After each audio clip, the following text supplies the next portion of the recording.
have answered every test. They have won 4 championships, and now they are stalking number 5. ABC presents college football, a CFA matchup. It's the 2 best teams this year in the Big East. The number 1 ranked Miami Hurricanes and the Orangemen against Syracuse.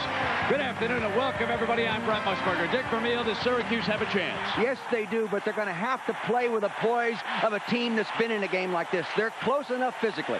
All right, let's go down to the field right now. They are ready for the opening kickoff. Miami will kick it off. Dane Pruitt, the kickoff man. They're conferring with the official. And back deep, Kadri Ismail and Terry Richardson. Richardson, number 44, on the right-hand side of your screen. And the ever-dangerous Ismail is on the left.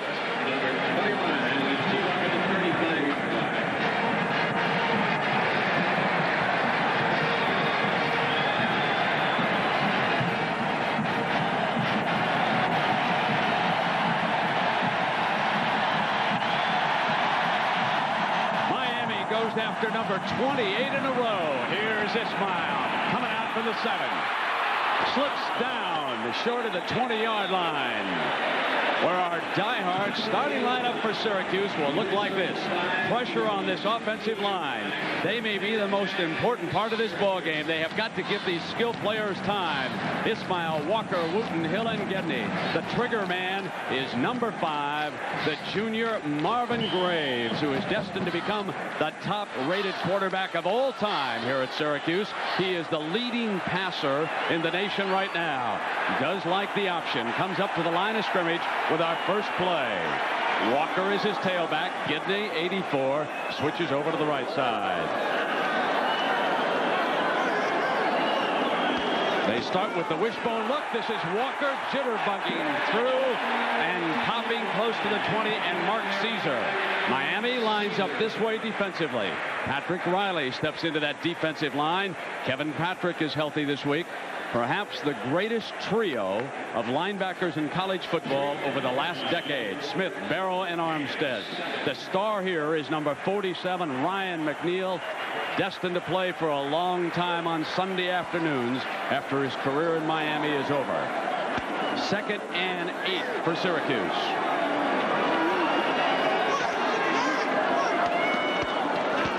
Graves off a pump fake, goes deep to Hill.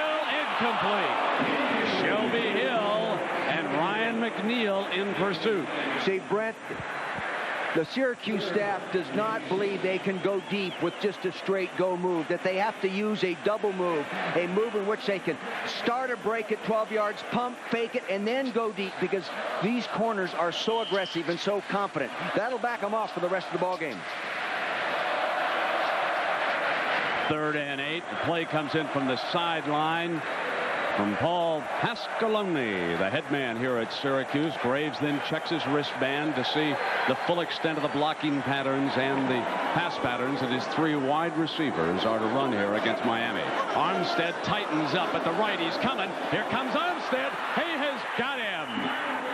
As soon as he saw the way was open, no tight end, Jesse Armstead stepped up to a blitzing position and sacked Graves inside the 10-yard line. See, they did a real good job, Brent, of disguising the blitz, and he came right off the corner. Quarterback looking away from it. Take another look from the end zone. Coming from the left side of your screen. See, no one picking him up. He got up there too late for him to slide the protection. And Pat O'Neill forced a punt from the Syracuse end zone after the 9-yard loss on the sack by Armstead. The ever-dangerous Kevin Williams off a low punt will pick this off at midfield. 45. Penalty flags come flying as Richardson came in to try and help out, and the illegal block is detected. Yeah, it was an obvious one, Brent. I mean, all 3 officials threw the flag down there. Returned by Kevin Williams. There is a flag. Return team, push from behind, 10-yard penalty. It looked like he tried to pull off making contact. You'll see it from the right side of your screen here. You'll see the jerseys now. See him right now, pushed right from behind right there. They're going to call that every time. Now your diehard starting lineup for the Miami Hurricanes of Coach Dennis Erickson. Etheridge, a converted tight end. London, Green, Vickers, and Cristobal in the offensive line. Great speed. So much talent there. Some of the finest in the country. And Gino Torretta, now a co-favorite for the Heisman Trophy. He has thrown 122 consecutive passes without an interception. The play is given to the Miami offense. They'll come up at their own 46-yard line. Torretta's first offensive play. Donnell Bennett, the lone running back for Erickson in this set.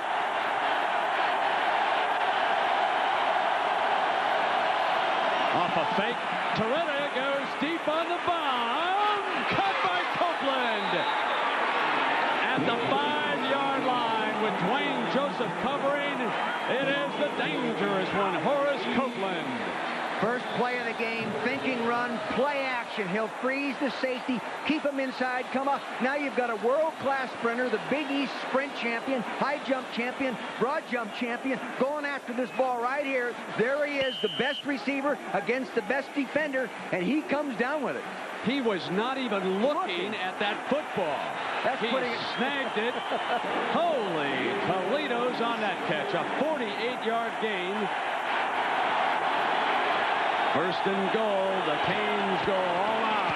And here's Bennett. Run out of bounds at the 4-yard line. It'll be second and goal. And let's quickly set this defense, which is now taken on a goal line look. Brown, Mitchell, and Spencer. Ordinarily, you'll have 4 linebackers. There's an extra defensive lineman in there. JoJo Wooden pushed the running back out of bounds. Joseph was beaten on that long bomb, and all he can do there is just shake his head. Now it'll be second and goal for Miami. You know, they've done a great job inside the red zone, but you know, normally they don't have to get inside the red zone to score. They score from a ways out.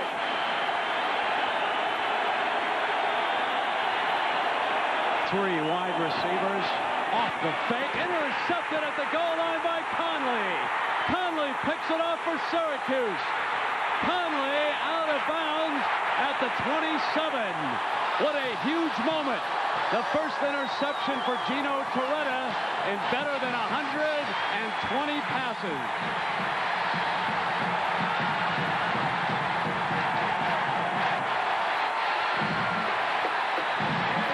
You see, here he is right there. Conley, number 49, the play action fake. He acknowledges it, recognizes it, and jumped back, and Torretta threw it too flat. He didn't lay it up over the top. Conley now reverts back to his high school days of being a fullback, and he's running with the ball. Driven out of bounds by Donnell Bennett. And that brings the crowd here in the Carrier Dome right back into the middle of it. You know, Kevin Coyle, the defensive coordinator for Syracuse, said one thing we're going to have to do today is play real well inside the red zone, but can't play it much better than that. Marvin Graves in Syracuse with a first down at the 28-yard line. The Wooten is the fullback. Armstead tightens up on the right. Now Walker shifts over, seeing the linebackers coming again. Walker picks him up. The pass, but the whistle was blown before the catch by Antonio Johnson. But a big-time pickup by the running back that time. There is no play. Delay a game. Offense. A big-time play by Walker. But let's take a look at what has given Syracuse a life here early, Dick. Dan Conley, number 47, the left side of your screen. As we said, that little play action, but see how flat he threw that football. Torretta was not looking at the defender. He was just zeroing in on the receiver. You have to be able to see both. Conferring with his teammate on the sideline, Gino Torretta. First and 15 after the penalty against the Orangemen.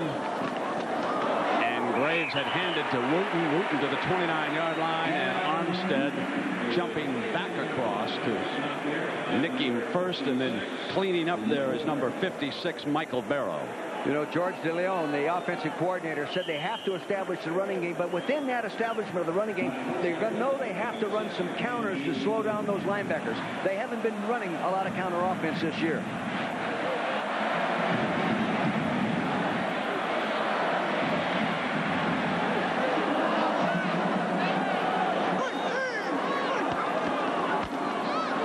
Tosses Walker. Walker to the right. Cuts to the 32-yard line, and Darren Smith. This defense can run so fast. They freeze you with that option inside. The quarterback comes down. They make the pitch, as you'll see, to the right side of your screen. But he gets it out there. Now watch the acceleration of the jerseys in white. Here they come. You think he's got a big hole, and here they come. Small gain, 3-4 yards.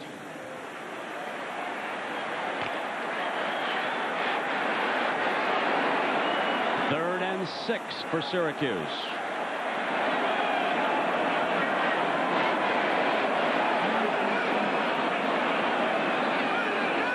They're going to blitz. They'll blitz the shotgun. Graves gets time, throws high, and incomplete. Syracuse forced the punt. Lets us go downstairs to our colleague John Spagnola. John, nice to have you at the Carrier Dome. Thank you, Brent. It's good to be here this afternoon. You know, part of the mystique of this Miami team over the years has been the high level of confidence the players have had in their abilities. This fact was borne out this past February here in the Carrier Dome at the Big East Track Championship. Ryan McNeil of Miami approached Qadri Ismail of Syracuse and said, "So this is the Carrier Dome. This is where we're going to beat you all come November. It's a shame the season hasn't even started yet and you already have a loss." Well, Ryan McNeil is going to be playing against Qadri Ismail this afternoon. That'll be one of the subplots, and we'll see if his prediction comes true. Pat O'Neill hangs one and drives Kevin Williams, who lets it go. It's a beautiful punt. Syracuse is blessed with one of the better all-around kicking games in college football. A 50-yard punt by O'Neill. Cold up here, but we're gonna have a great time indoors. Thank God for the stadium. We're gonna keep warm drinking orange juice. Yeah. Tomorrow. It's going to be a great game. I have a daughter who goes to Syracuse, but we're Canes fans. Who do you think's going to win? The Canes, of course. Wait a minute, now let's get an expert. We get an expert. Who's going to win? Come on.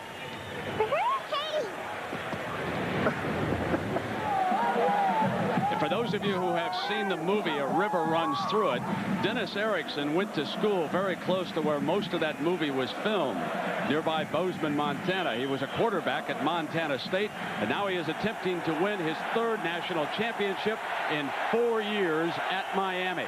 This is 1st and 10 for Toretta and the Hurricanes, who turned it over on the goal line in their first possession. The shotgun look. Toretta deflected, the second interception by Conley. Conley's got it on the deflection, his second pick. They tried to throw a delay pattern to the tight end to the right side of your screen.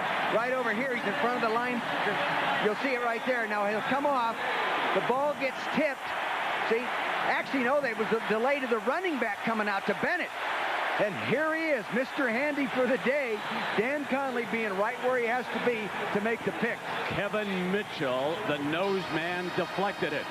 Now, this could be a huge series here for Syracuse. Can they move the ball against this fabulous Miami defense, allowing 11.3 points a game? A first down inside the 20-yard line. They'll start this one in the red zone. Terry Richardson is now the tailback. The option. Look, it's the end around with Ismail. He cuts to the 15. Casey Greer tackles Qadri Ismail. See what they do. They get in an end-over formation, and they run the option, and they're going to fake the best play they have, the pitch, and here comes Ismail coming around. See, flips it out to him. You saw the tailback going the other way. Good peel-off system right there by the offensive line. Nice gain. And boy, does that slow down the pursuit the rest of the ball game. 2nd and 8. After an 8-yard gain, make it 2nd and 2. Let's get that corrected right away. The fullback, and Barrow hits number 56 comes right across, and lets us go down to John Saunders for an update. John? Grand pictures like these make you happy. You're inside a dome. Washington and Washington State. Chambé right fair.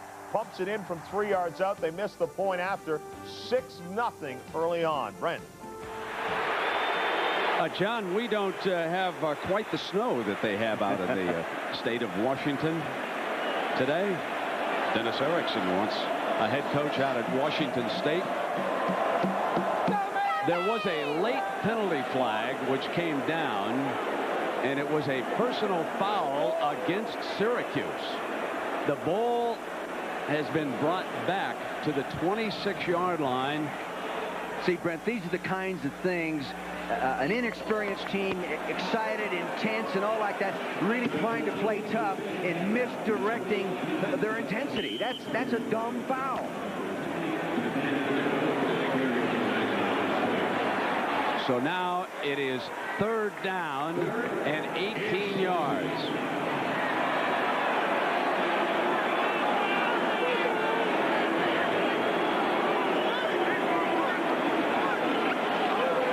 Graves almost intercepted by Smith. Smith had cut over in front of Gedney and almost picked it off at the 15-yard line. Well, he has that great speed. He was on the inside position of the tight end trying to run a stop in that double zone to the outside, Brent, and he broke on the ball nicely. Like you said, he almost picked it off.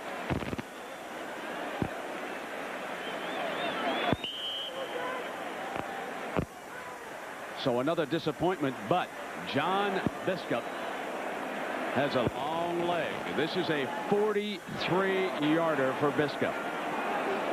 Yesterday. No good.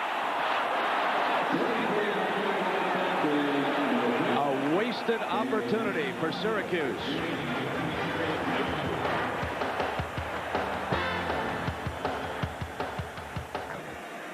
Through 123 consecutive passes without an interception, and now he has thrown interceptions on his last 2 passes. But a fresh series of downs, a scoreless game. It's like a start over, isn't it? They'll hand off to the running back Bennett, and Bennett to the 33-yard line with Conley, who has intercepted both of the passes, making the stop. So Gino Toretta already has thrown more passes for more yards than any quarterback in the storied history of the great ones who have come out of Miami. Now he has to gather himself. All 3 wide receivers off to his left.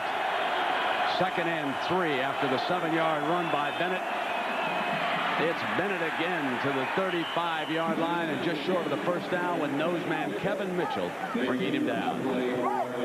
CFA College Football. This ABC Sports exclusive is brought to you by Honda Accord, celebrating its 10th anniversary of automobile production in the United States.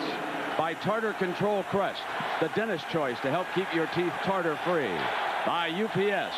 For reliable on-time delivery throughout Europe and around the world, you can trust UPS. And by GTE. 3rd and 1 for Miami. Scoreless here against Syracuse. The hand to Bennett, who battles toward that 1st down. Conley had him wrapped up. What a game the young linebacker from Pennsylvania is playing here for Syracuse. They have 2 fine linebackers on the inside. He teams with Glenn Young. They are the 2 leading tacklers on this team. And they will come out and measure to see if they got the 1st down. An impressive performance by the Syracuse defense so far.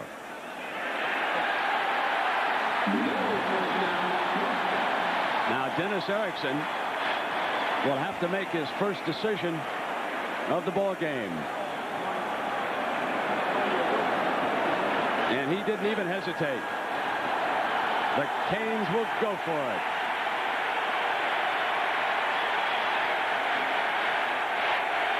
Fourth and inches.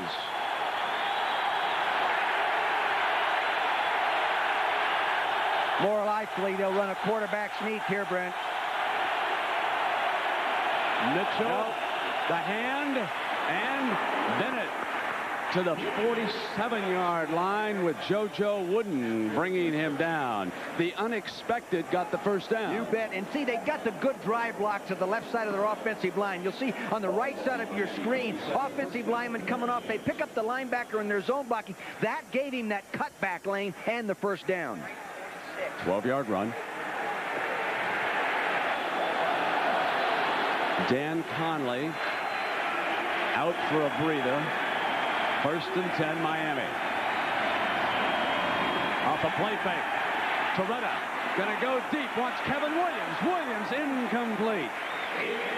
Tony Jones, the free safety, over to help out, but Toretta, because of that great speed on the outside, just cranks it down there and hopes that Williams or Copeland or Thomas will run under it. And that time, it was Kevin Williams going in hot pursuit of that pass. You know, and he got knocked down just as he threw that and still had enough arm strength to overthrow the receiver that has great speed.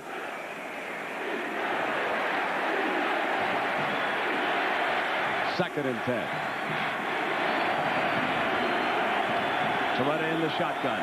They installed the formation 4 weeks ago. Has time, sideline complete to Thomas. Thomas out of bounds in Syracuse territory. Now we go to John Spagnola. John. Well, guys, offset the noise here in the Carrier Dome. Brent, San Diego State is trying to wrap up the whack against Fresno State here. Ray Peterson gets it at his own 9 and then is barely touched as he goes 91 yards of the punt return for the touchdown. 14-7 at that point as Marshall Faulk also has a touchdown. Moves, they will hit. Okay. 3rd down and 3 from that shotgun. He throws to Williams. Williams to the Syracuse 39. Doug Womack bringing him down. It's a first down, Miami. See, Brent, Syracuse defensively is staying more in a 3 deep, and you can throw those kind of patterns in a 3 deep situation. If they're going to stop those on 3rd down, they're either going to have to bring those corners up in a double zone and take the chance of the seam plays down the hole, or else they're going to have to come up and press tight. Jonathan Harris will be the slot receiver. 4 wide men. Copeland, Williams, Harris, and Thomas for Toretta. Over the middle to a diving Jonathan Harris, incomplete. And it is 2nd and 10. Brent, you said 4 wide receivers. That's the first time they have used 4 wide receivers, and they have different combinations. They will go with no back and 4 wide receivers. They will go with no tight end and 4 wide receivers with a running back. It's new in their game plan, and Rich Olson says they hope to get into the seams with those 4 receivers spread across the field like that. The Syracuse defensive coaches continue to rotate 4 different players, keeping fresh defenders on the field in that secondary. No running backs again. Toretta under center. He sends it 4 wideouts, and he is crushed at the 47. Wilkie Bazile. Wilkie's a backup defensive lineman demonstrating good skill. He also had a linebacker coming with him in Glenn Young, number 52. You'll see from the right side of your screen, he gets up in there. The linebacker's there and flushes him over to the defensive lineman, Wilkie Bazile. A loss of 6 on the Bazile sack. 3rd and 16 for Toretta and Miami.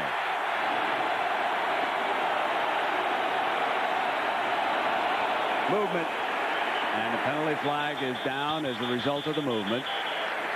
Play is whistled dead prior to the snap.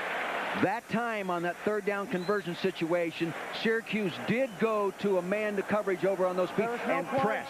The dead ball foul, a lineman moved before the false start.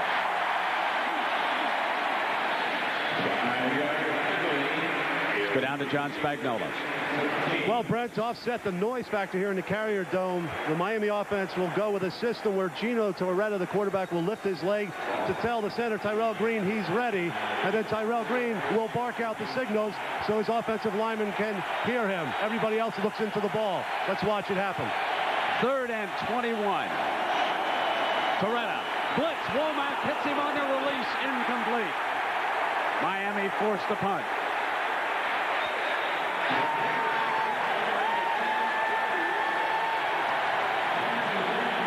A real good defensive call by Kevin Coyle, the defensive coordinator, realizing they have a lot of yards to go, need a big chunk, know it's going to take time, so they come after him with pressure. They don't pick up that weak corner blitz. Bingo, incomplete. The punter is Paul Snyder. Shelby Hill inside the 10. 15, 20, there's an alley down the sideline. Shelby Hill.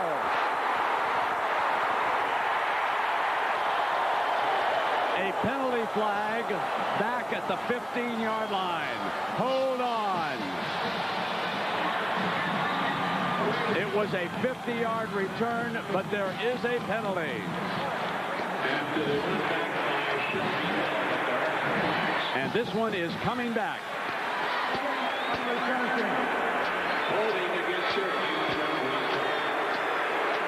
Coach Pasqualoni doesn't like this. Shelby Hill catches the punt better than anybody. Hold it right there. He feels the ball. You see him right here. He feels the ball cleanly with his hands. Most punt returners will cradle it to the body. Now he gets outside the wall. You'll see all the blue and orange jersey. No white jerseys. Poor coverage. No one in containment position. All for naught. So instead of being deep in Miami territory, the ball comes back to the Syracuse 7-yard line. You can see him reading his offensive play sheet. They have him numbered. He just looks down and picks out the number that was signaled to him, and he makes the call.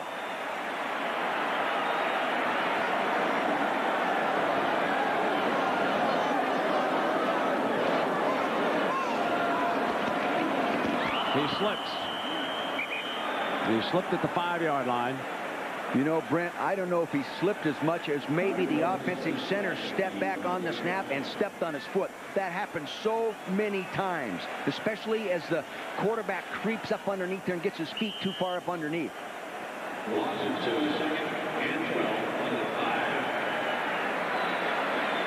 Well, you know, when you run a running game that includes an option, you get a little bit leery about running the options down here with your back in the goal line. 2nd and 12 is the result of a 2-yard loss. Walker's the tailback. And this is Walker. Armstead brings him down at the 12-yard line. And a penalty flag down again. Miami in the big games, they've been penalized overall at 10 a game. Offside, defense. But in the big games that they've played, Brent, they've been penalized 50% less than their opponent. That has been their personality in big games.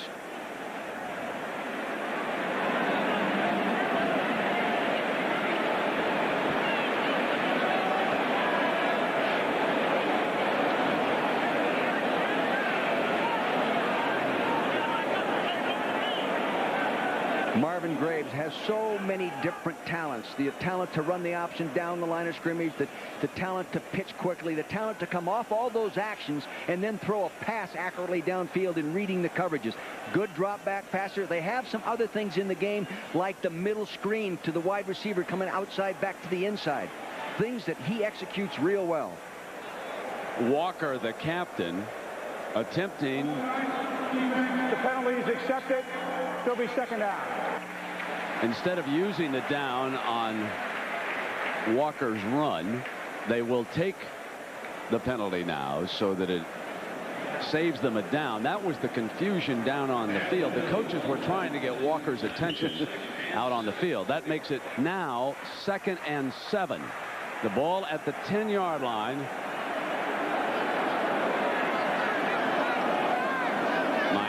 That base 4-3 defense. Armstead is the linebacker you see. Kind of moved inside the end and tackle, stepping up. He'll now drop back into coverage. Incomplete, and it should have been caught by Ismail.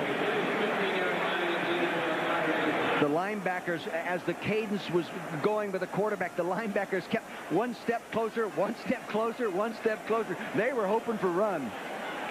Barrow barking at Ismail. Isn't it unusual to see a Miami player talking during a game? They're normally the quietest of competitors. Well, Sonny Lubeck's defense, the Miami defensive coordinator's defense, is really tough to convert on third downs. Just under 22% conversion. Number 1 in the Big East. They do a good job. Marvin Graves starting slowly. He is 0 for 4, and this is a 3rd and 7. Goes Ismail. A diving grab, but out of bounds. Incomplete. See, again, they played him tight and backed him up with a safety, and you see Terrace Richards, number 6, come over after safety. What Marvin did, though, he looked at it all the way, Brent, and that kept the safety running in the direction of the throw. Terrace Harris with this diving. Right, and see the quarterback looking all the way, pulled him in the direction of the throw. Now it's O'Neal punting for the 2nd time out of the Syracuse end zone. Remember, there was clipping, an illegal block from behind on this last return, and Kevin Williams. Lousy punt.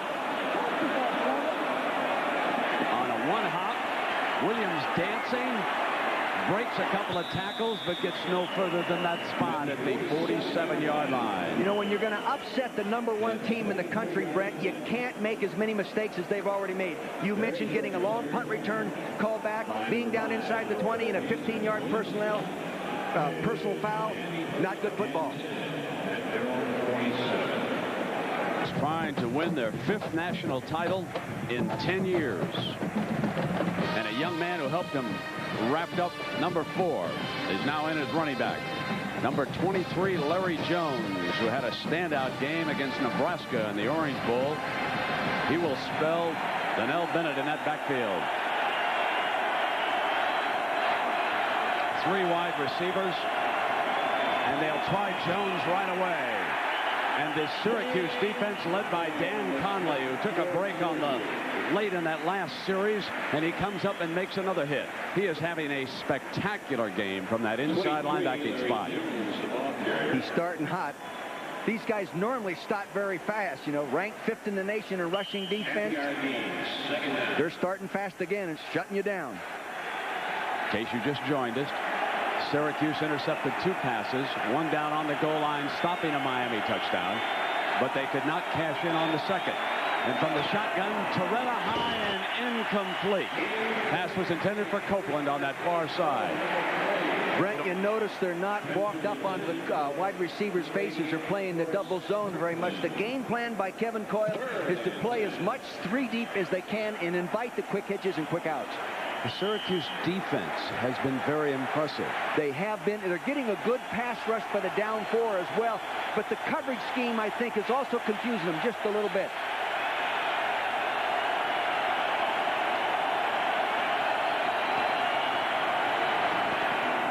Copeland for the 1st down. They missed the tackle, and Copeland with the speed breaks inside the 20 to the 18-yard line. Bob Grosvenor had to come up to get him out of bounds after there was a missed tackle on that corner. It's a 34-yard gain. There was more than a missed tackle. There was a misalignment. Nobody lined up on the widest wide receiver to the right of your screen. No one was on him. Defenders are now regrouping to get over there. You see there, Tony Jones, number 18, not coming to balance to make the tackle. Nobody lined up on him. 1st down for the Hurricanes inside the 20. All 3 wideouts over to Toretta's right, and he'll run Bennett, who has returned, and he is stuffed by Ernie Brown, the son of the longtime NFL offensive lineman John Brown. Ernie did a real good job of taking the offensive lineman, knocking him back in the backfield, then not only knocking him back, he shed and moved back into the play. Nice job by Ernie Brown. 2nd down.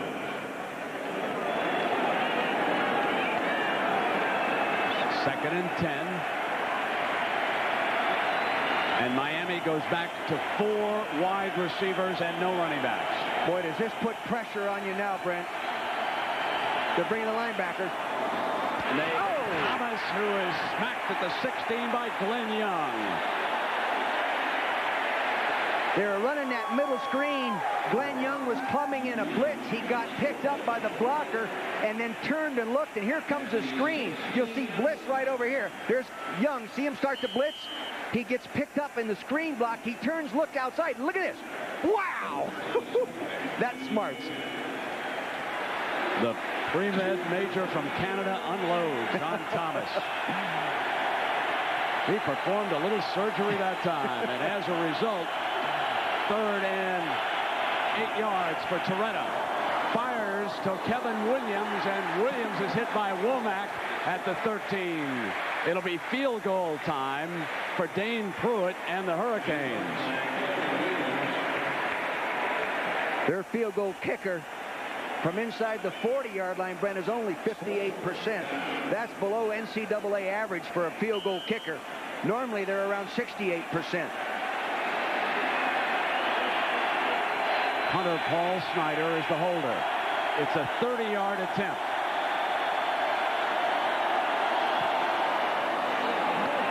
And Miami strikes first.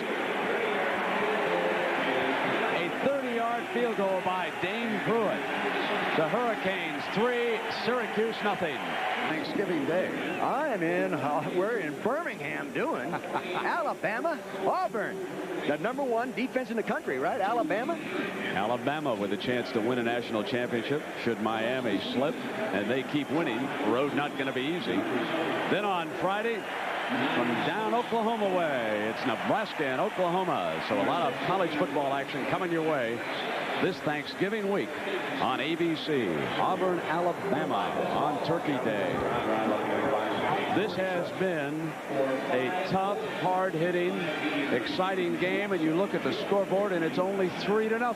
And again, like I said, when you're playing the best in the country and you've taken some of the best shots and end up at the end of the first quarter only having given up 3 points and maybe given away a few points by mistakes, you've got to feel pretty good about yourself.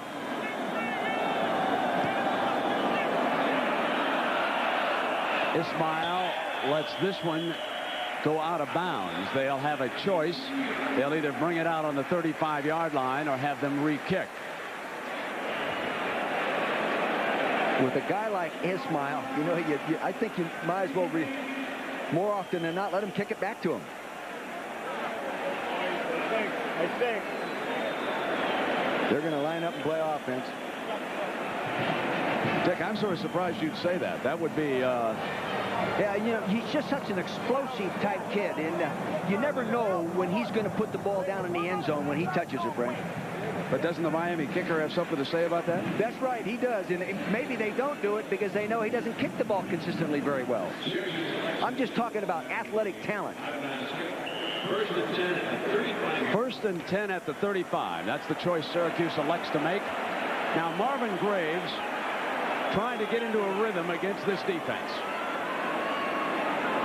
And that is not easy. The handoff to Richardson. The linebackers were coming, and Mark Caesar smacks him. Boy, did he ever. You know, a 290-pound defensive tackle right in there right now. And Miami is not against coming with the same blitz twice in a row either. It looks to me like this great Miami defense has said to itself on the sideline after watching Syracuse deliver some knocks, let's go to work. It's our turn. They were coming hard that time.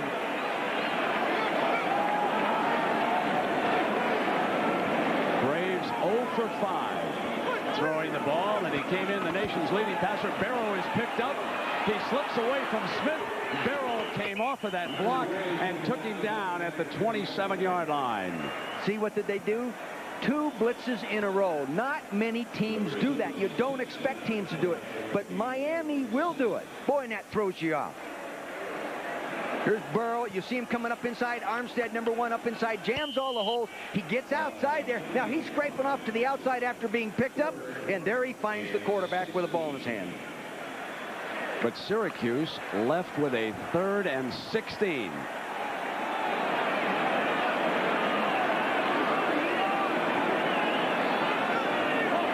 Armstead, Barrow, and Smith. And the first quarter comes to an end. Miami leading Syracuse, and Marvin Graves by a field goal. York, it may be a little cold and blustery on the outside, but it's nice and toasty inside the Carrier Dome. Biggest game in the school's history. Two teams ranked in the top 10 meeting for the first time here in the Carrier Dome. Marvin Graves has not found his passing touch. He is 0 for 5, facing a 3rd and 16.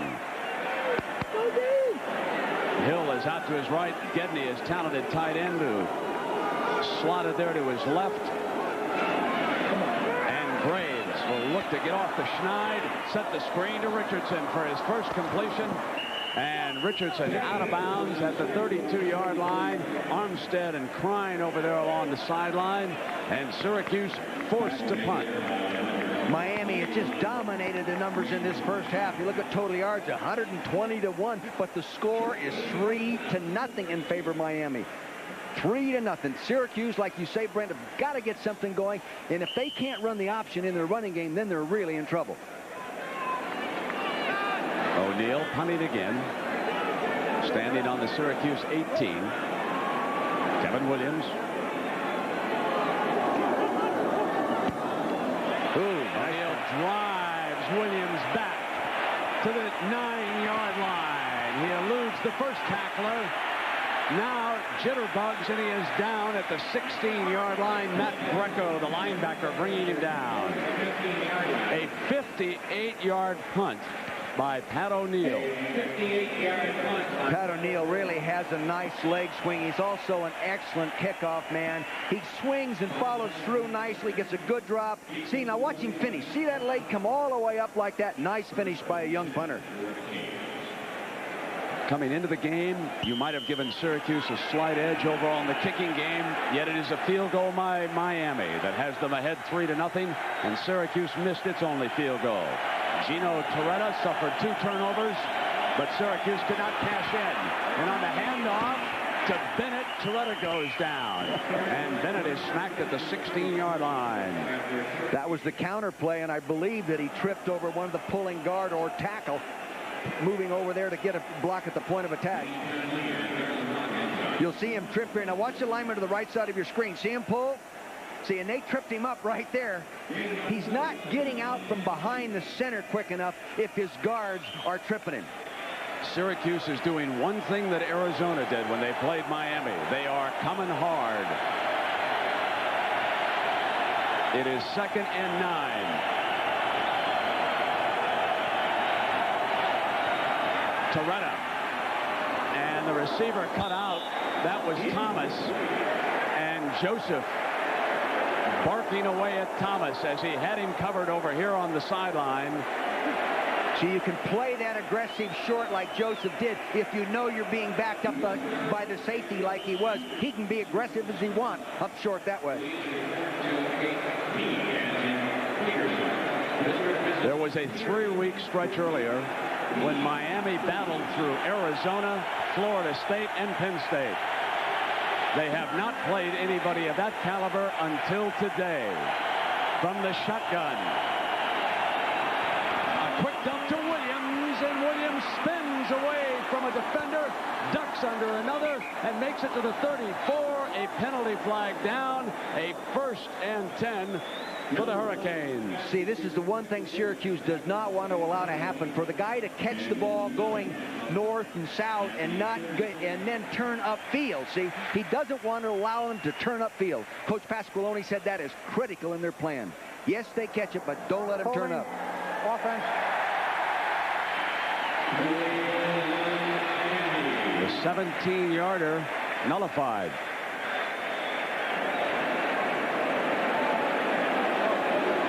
University of Miami comes in the most penalized team in the game, but remember this, in the big games, the opponent was penalized 50% more than they were, showing poise. Offense, 10-yard penalty, 3rd down still.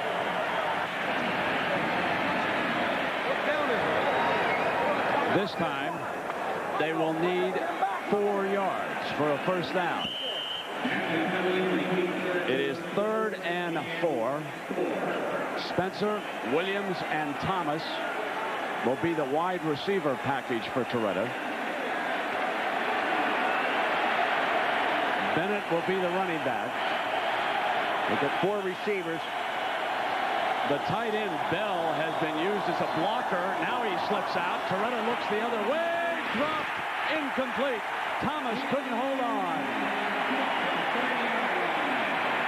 Lamar Thomas doesn't drop many, but good pressure right behind him. Bryce Bevel, number 3, was on his back. He was right there. He could hear him. He knew he had to make a tough catch and come up with it. Didn't get it done. He doesn't drop many footballs. You'll see him right there in the middle of your screen. See, the defender is in good position, but he still should make that catch every time. Paul Snyder standing inside the Miami 10-yard line.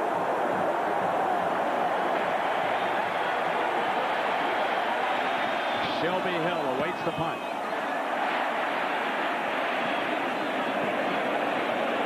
Takes a Miami roll inside the 40. Close to the 35-yard line. A 43-yard punt by Snyder. 3-0 Miami. Nola tells us from the sideline that Lamar Thomas is fine. He is upset at himself for dropping that ball, but you might recall earlier he took a hit. Now the focus is on the Syracuse offense. Marvin Graves unable to move this team against this fabulous Miami defense here so far. 1st and 10, and Gedney, a very talented tight end, will set down there, number 84, on the right-hand side. From the wishbone, it's the option, it's the toss to Ismail. Fumble! Walker got it back. Okay, they have penetration right now. Defensive lineman in there, Brent. Got in the quarterback space. You'll see it right in the middle of your screen. You'll see 91 crying. See him right in there right now on the quarterback. Grabbed his arm at the pitch. The pitch was behind him. No, actually got the pitch. Then he fumbles the ball. Good contact there by Darren Smith.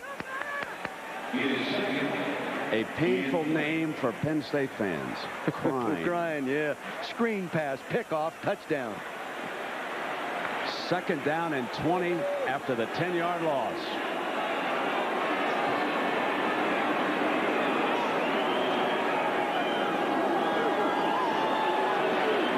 A 4-man rush.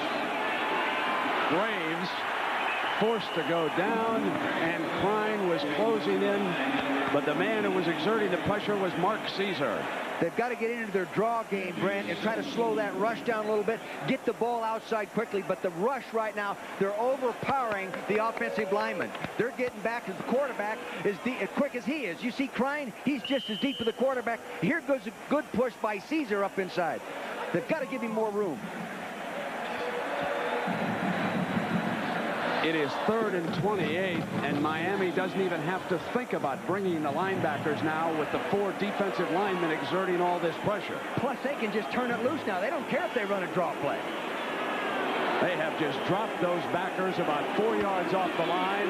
Hand fighting, throw to the screen to Walker, but you're not going to break a very long screen pass with the linebackers dropped off, are you?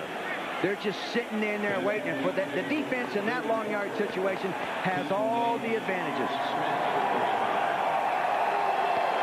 So what can Pasqualoni and the Syracuse offense come up with? In watching them practice on Thursday, Brent, they have integrated a little counter game to slow down those linebackers, and they also have a quarterback counter that's a very clever play. They've got to do that, I think, and then also seal the line of scrimmage and don't run trap blocking on the options. Come down and keep it clean.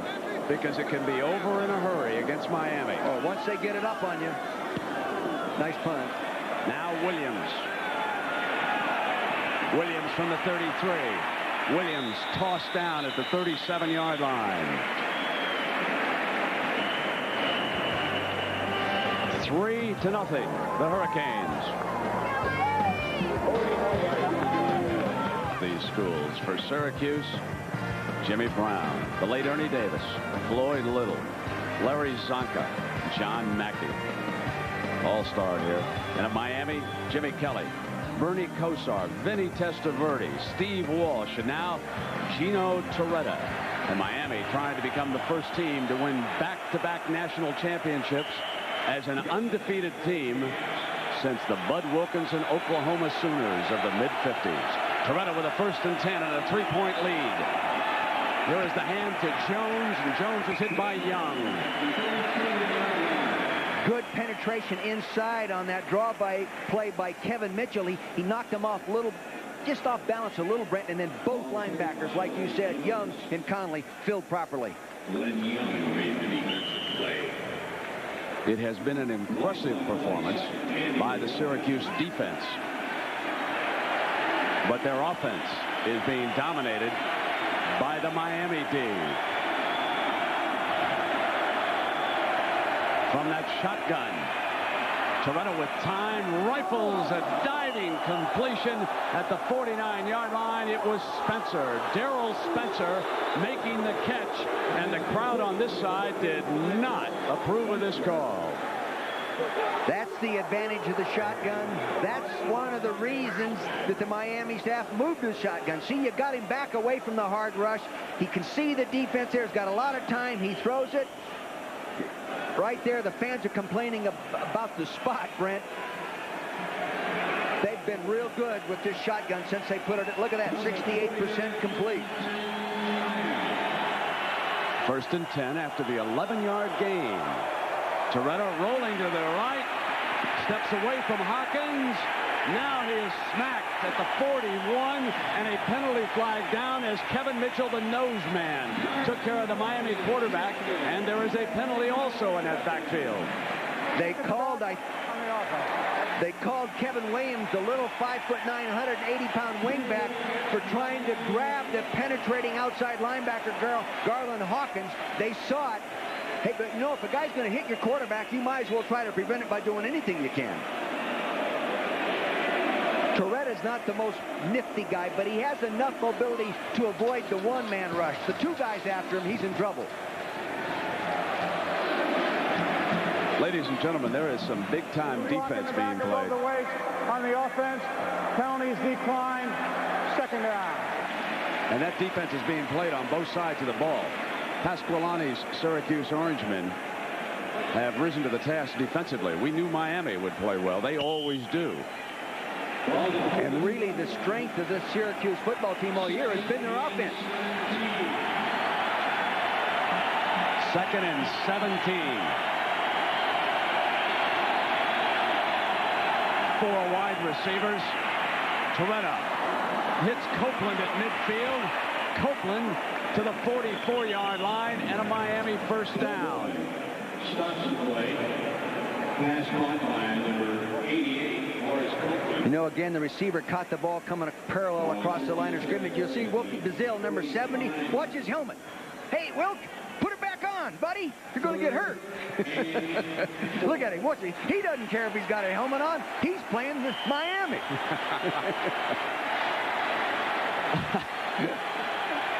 Let me correct that.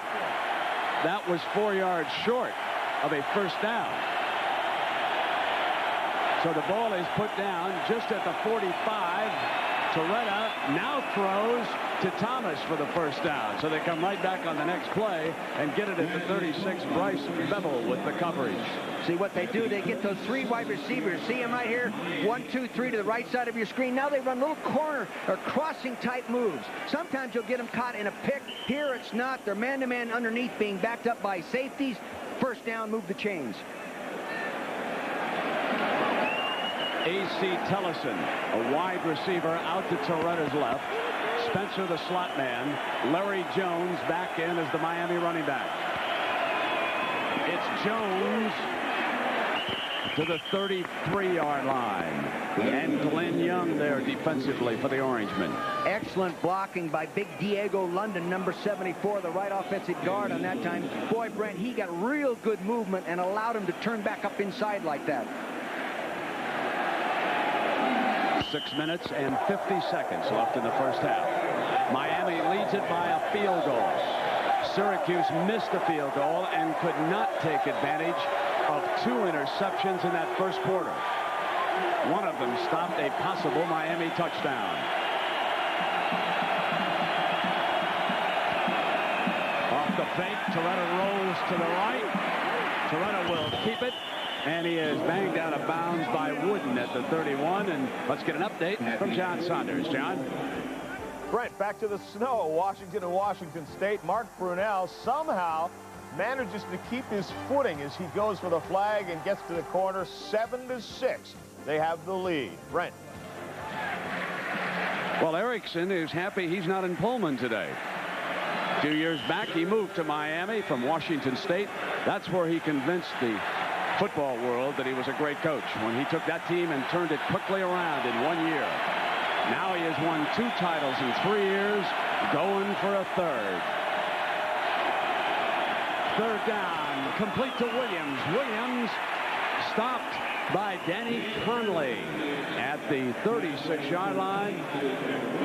We'll see where they spot this one, and we get a reminder for Monday night. Should be a good one. Down in New Orleans, the Washington Redskins and the New Orleans Saints live at 9 Eastern time. And a little bit later, we'll get an opportunity to ask Dick what he thinks about that one as the Redskins go down to Cajun country. A first down for Miami. Syracuse still looking for its initial first down of the game.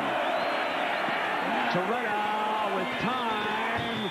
Complete inside the 15-yard line. Chris Jones, the wide receiver, with his first catch of the day for 15 yards. Back in a 3-deep coverage like that because they're spread all over the field, and that play action then eliminated any help. Ousmane Beret got underneath the corner. You'll see the play action to the right of your screen now. See, that holds the linebackers. That does not allow anybody then to get out underneath to the right side. See, he's all by himself out there. No one underneath. Tough coverage. Thomas, Jones, and Williams are the 3 wide receivers for Miami. And Toretta wants to change it up. With the noise, he'll use the hand signal to his outside receivers. He'll hand to Jones. Touchdown, Miami. Good hand signal. He gave everybody the impression he was going to throw a pass. He's signaling to the wide receivers. Started to the right, got good line blocking. Then he got a cutback, good push. You'll see the lane right up inside that cutback lane. Spector, 72, couldn't call back into it. And you can't tackle these guys at the feet. You got to go up underneath the numbers to get them.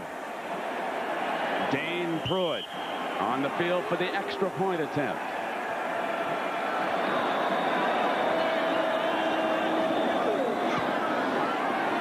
And Miami takes a 10-point lead. 5:46 to go into first half.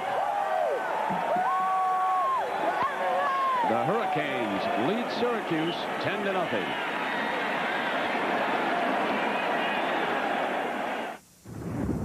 A raindrop may reach the 1993 Lexus LS400.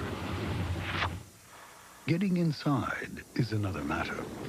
An improved side rail weather stripping channels more water away from open doors and windows. So while you make your journey in comfort, the raindrop makes its in vain. The 1993 LS400. The pursuit continues. After football, I went back to Kansas and got my master's in education because I believe education unlocks a promise in each of us. The College Football Association and Atachi feels the same way. They have created the Atachi Promise of Tomorrow Scholarship to encourage students to become quality teachers because it's our children who are the promise of tomorrow. Hitachi, proud sponsor of the College Football Association. Hitachi's Promise of Tomorrow program gives teaching scholarships to all 67 CFA members. Since 1870, Syracuse University has offered those seeking a higher education the opportunity to share in its rich tradition of academic excellence and diversity. Over 300 different programs are offered by the university's 15 schools and colleges. Many of the programs, including those of the Newhouse School of Public Communications and the Maxwell School of Citizenship, enjoy international reputations. Syracuse University, the education of a lifetime. During Miami's championship decade, Syracuse has played them only once. That was in 1990 down in the Orange Bowl, and Miami prevailed in that one 33-7. Here the Hurricanes lead at 10-0. Ismail and Richardson are back deep, awaiting the kickoff, and Syracuse in search of some offense. You know, they might consider going into their shotgun now. It's not a big phase of their offense, Brent, but they do coach it. They use it. They might consider getting into it in the more obvious passing downs rather than just waiting for the third and real longs.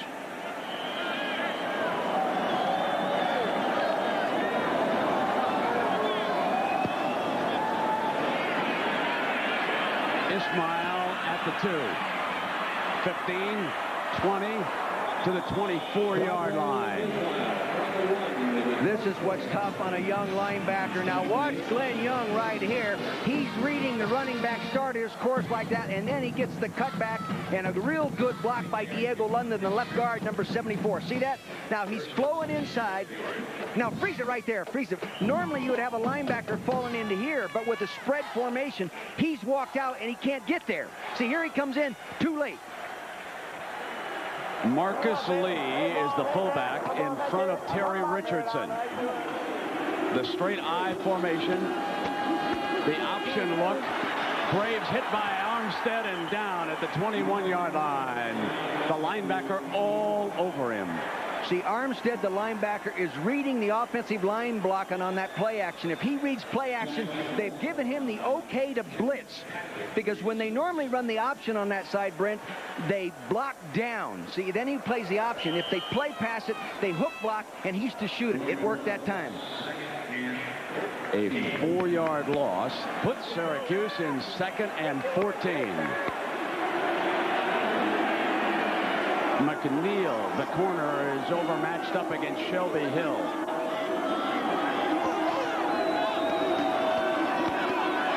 The toss to Richardson. Richardson hit by Smith first, who is in hot pursuit, and then Greer coming over on top of him and doing a little barking on that far side. It is so hard against this team speed of this Miami defense to get yourself turned back upfield. They just run you out of bounds laterally. You follow the linebackers right here as they pursue. Yes, they acknowledge the fullback is fake too up inside, but watch Barrow, number 56, to the right side. Look at him. Good inside-out pursuit. He can't come back. Then he rallies the help of the rest of the defense. There's Smith right there, number 45. Then they knock him out of bounds. Good speed. Now a 3rd and 12, and that shotgun look.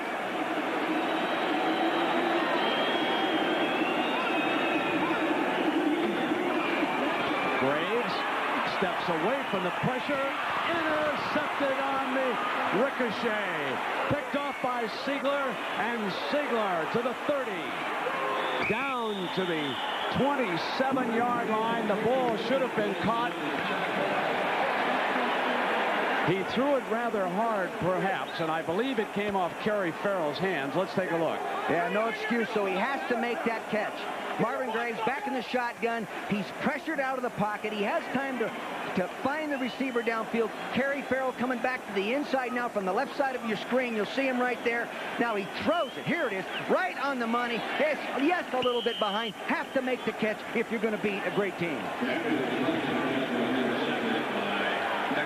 The first interception by Miami. There were 2 by Syracuse. And it gives Gino Torretta and the offense a first down inside the Syracuse 30. With 3 wide receivers. Torretta from the shotgun. Throws to the right. Incomplete. He hits Coleman Bell. And for the tight end, who came in as the leading receiver, his first reception of the game. Coleman Bell might very well be the underrated guy. As you said, Brent came in the leading receiver with 37. Has been on the Dean's list as a student. One of the outstanding basketball players in the state as a high school player. Outstanding athlete, but you just don't read much about him. A 16-yard completion. Larry Jones, the running back. Harris, Thomas, and Chris Jones, the wide receivers to the left. Jones on a cutback down at the 7-yard line, and Dan Conley. And tomorrow, it's the finals of the showdown in women's tennis. Acura presents the Virginia Slims Championships. Live coverage from Madison Square Garden begins at 1 Eastern tomorrow on ABC.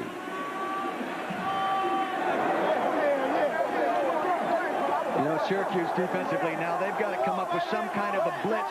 Brent, get back there, get him in a scramble situation, see if they can't force the turnover. Larry Jones to the 3-yard line, and Young. Offensive line is controlling the defensive down 4 right now. They're coming off the ball in their zone blocking principles, shoulder to shoulder, blocking what they see, knocking people back off the ball.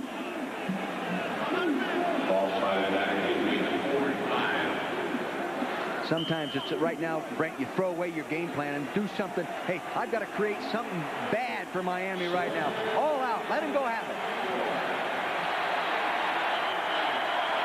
3rd and 3. And Sophie wants to signal the timeout, which has been called by Miami. Lamar Thomas asked for the timeout and went over to the sideline to confer with the coaches.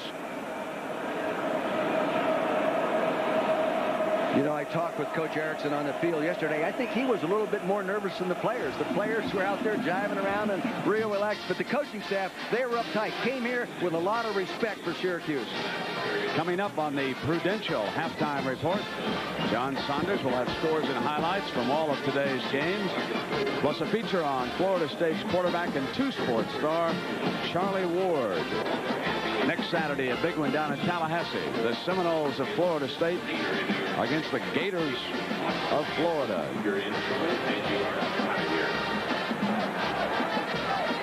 You know, I had an opportunity to take a sneak look at Florida State.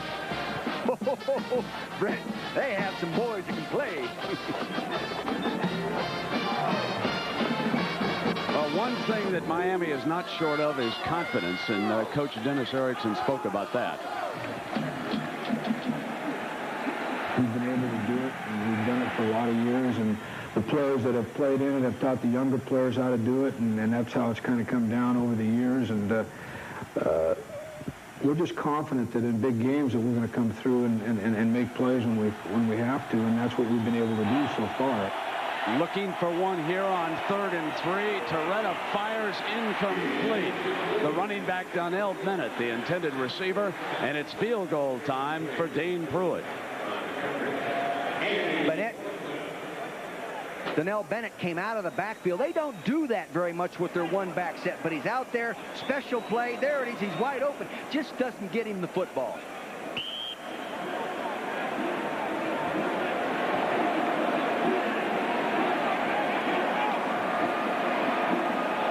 A 22-yard attempt. He made a 30-yarder. And he's now 2 for 2.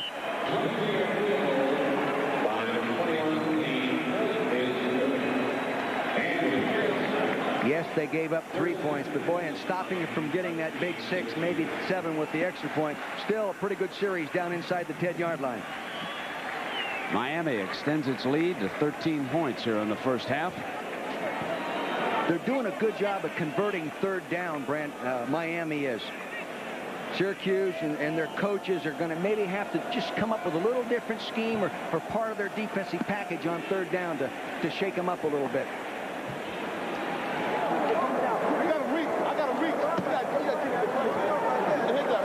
He's coming down with me. I'm reaching him. He see you cut back.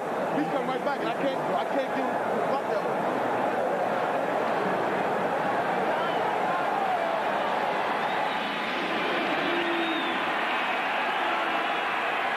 2 years ago, he replaced Coach Dick McPherson, who is now recovering over in Boston after undergoing surgery. And Dick, we certainly want to wish Coach Mack nothing but the best in his speedy recovery. He had to feel a little bit better when his team went down there to Indianapolis and came up with his first win. Came up with their first win. I talked to some of the people here during the week, and they said they had talked to him on the phone, and they got a letter from him, and it was typical Coach Mack, and he must be feeling better, they said.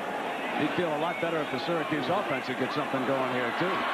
Ismail trying to spark the team to the 30-yard line.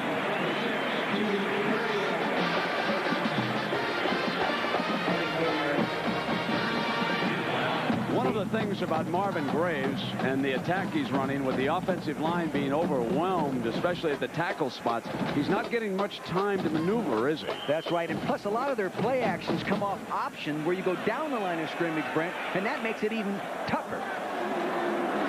Walker in it, tailback behind Wooten. This is Walker.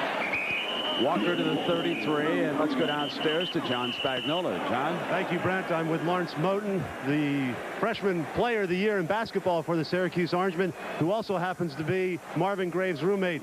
Right now, Lawrence, what would you tell Marvin Graves? He's only 2 for 8 in this game, and he's thrown an interception. Yeah, well, I think he's playing pretty well, and it's, the team offensively and defensively is playing well. I was just telling him to, keep his composure and stay focused. That's all I can tell him. Okay, thank you, Lawrence. And Moten will have to carry the Orangemen basketball team this year, too. He figures hugely in Jimmy Boeheim's plans. Graves is sacked again. Inside the 25, Mark Caesar hitting him first. Just no time. A very, very powerful bull rush type guy. See, they also brought the outside linebackers so they can't get any help. You'll see him coming from the outside, see them coming. No one can help anybody. He beats him around to the outside like that. Good power. He got on that shoulder and just kept coming to the quarterback. That's the 5th sack. A 7-yard loss. 3rd and 15.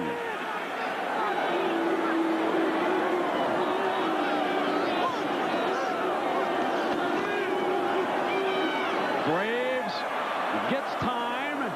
Going to go deep for Hill. He has overthrown him. Hill was running into double coverage. The free safety, Terrace Harris, was behind him. The strong safety, Casey Greer, had him in the front, and he was sandwiched.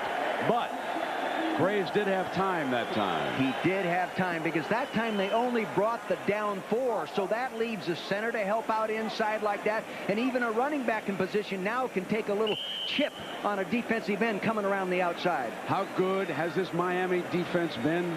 Syracuse still looking for its first down of the game. Pat O'Neill punting again for the Orangemen. And Miami will try to get some more before the end of the half. Takes a Syracuse bounce right into Williams' hands. He gets a block, and he is down at the 29-yard line. 1:15 for Gino Torretta and his posse to operate out here in the Carrier Dome. And he has 2 timeouts left to operate within this 2-minute period. And they're already in a basic 2-minute type offense all the time. 4 receivers, 3 receivers, a tight end spread out, 1 back, or empty with no back. So they're really equipped to handle this kind of a situation real well.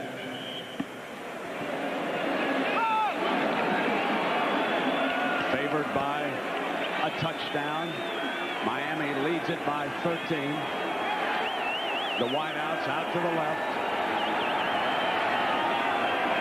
And Torretta fires short to Williams in a foot race. Runs away, and Young finally brings him down from behind at the 45-yard line. You get Kevin Williams matched up against an inside linebacker on a short pass, and it is off to the races. The whole game plan is, yes, if they catch it, fine. Just don't let them turn upfield. 4 wide receivers. Torretta with time. The Womack picks it off. The 3rd interception for Syracuse in the first half. Great catch by Womack out of Florida. He's a converted quarterback from the Tampa, Florida area. He tried to throw the seam pass much better against zone defenses. He tried to lay it in there. He had good time. He throws it in, but he's tight on him right like that. See, right on him, picks it off, and boy, is that out of character for Torretta. He just doesn't throw interceptions. He's reading it all away. He lays it up there, lays it a little too flat. See that? A little too flat. Got to get it over the top to that outside shoulder. Doug Womack votes for Marshall Faulk. It's 1st and 10 for Syracuse.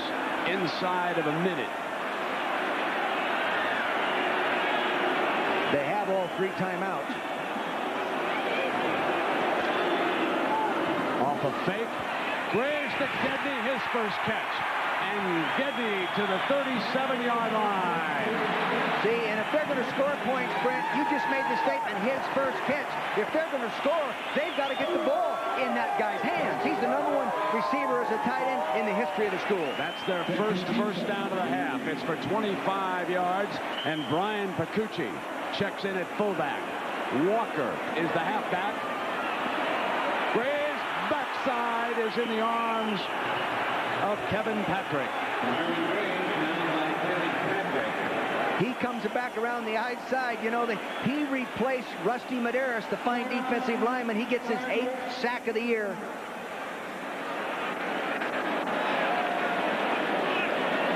That was sack number 6 for a 6-yard loss. Brent, 6 sacks here in the first half. Timeout with 40 seconds to go. Since heyday down at Miami, the Hurricanes used to love to saddle up against Oklahoma and the wishbone.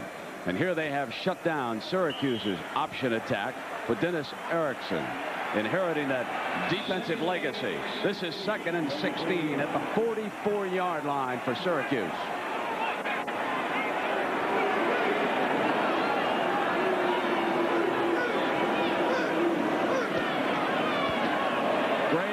Drops it off to Walker, and the linebackers led by Barrow crawl all over the running back, and Barrow is shaken up.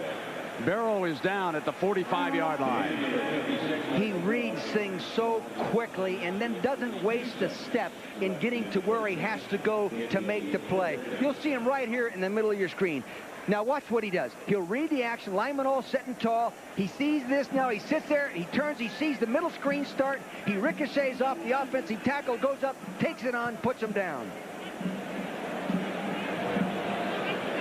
A real solid candidate for the Butkus Award. A timeout by Syracuse.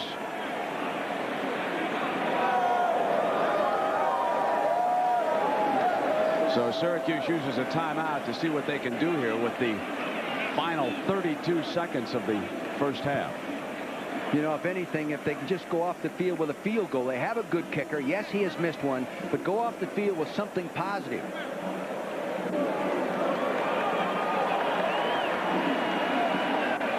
Barrow, one of the finalists for the Butkus Award, which is presented to the top linebacker. Brent, he came in this ball game with 209 solo tackles. That ought to earn you the right to be considered very seriously for that valuable award.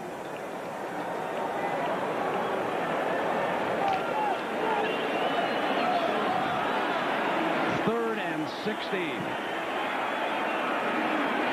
Can they get close enough for Biscup to attempt a field goal? Pressure. Graves forced to out of bounds. He was out of bounds before he threw the ball. Patrick Riley in hot pursuit. Patrick Riley really hasn't been playing. He's been injured. He's back healthy playing, and he has that fresh legs. He's quick as heck. He's in the backfield. Kevin Patrick was there as well.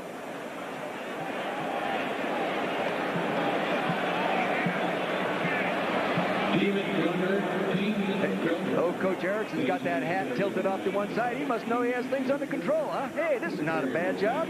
Nothing to it. Just a little more speed here than what he was accustomed to at Montana State. Yeah, just a little more. Hey, listen, some of those Cowboys run pretty well when they have to. You bet, yeah. Yeah, you bet. Yeah, running from the cops, that is. Oh, no. When you're bulldogging. Yeah. Here's O'Neal.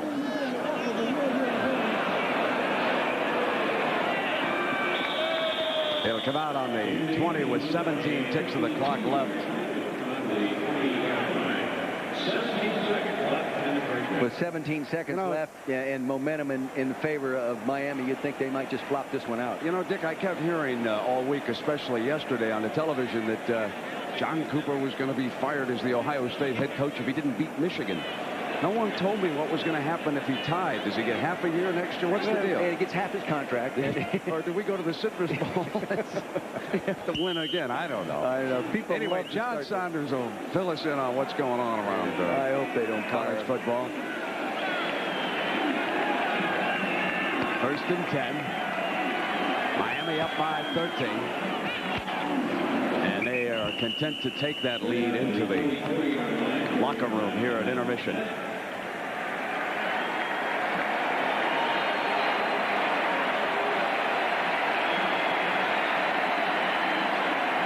Number 1 Miami leads number 8 Syracuse 13-0. Defense, defense, defense.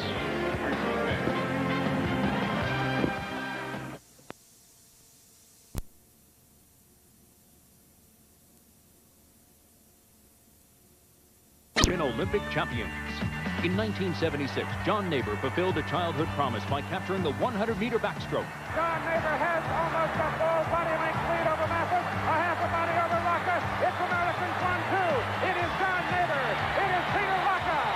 As part of their continued support of amateur athletics, Visa today is proud to donate another $1,000 to the U.S. Olympic team to support future Olympic hopefuls in their quest for the gold. Far from Bourbon Street, in its own little corner of the Garden District, is the most fabled house in New Orleans, the Maple Street Children's Bookshop, where the folks who write the books also read them. Come, Gaston. So if you go, bring your wildest imagination and your Visa card, because at Maple Street, they'll take you on a truly magical journey, but they won't take American Express. Visa, it's everywhere you want to be.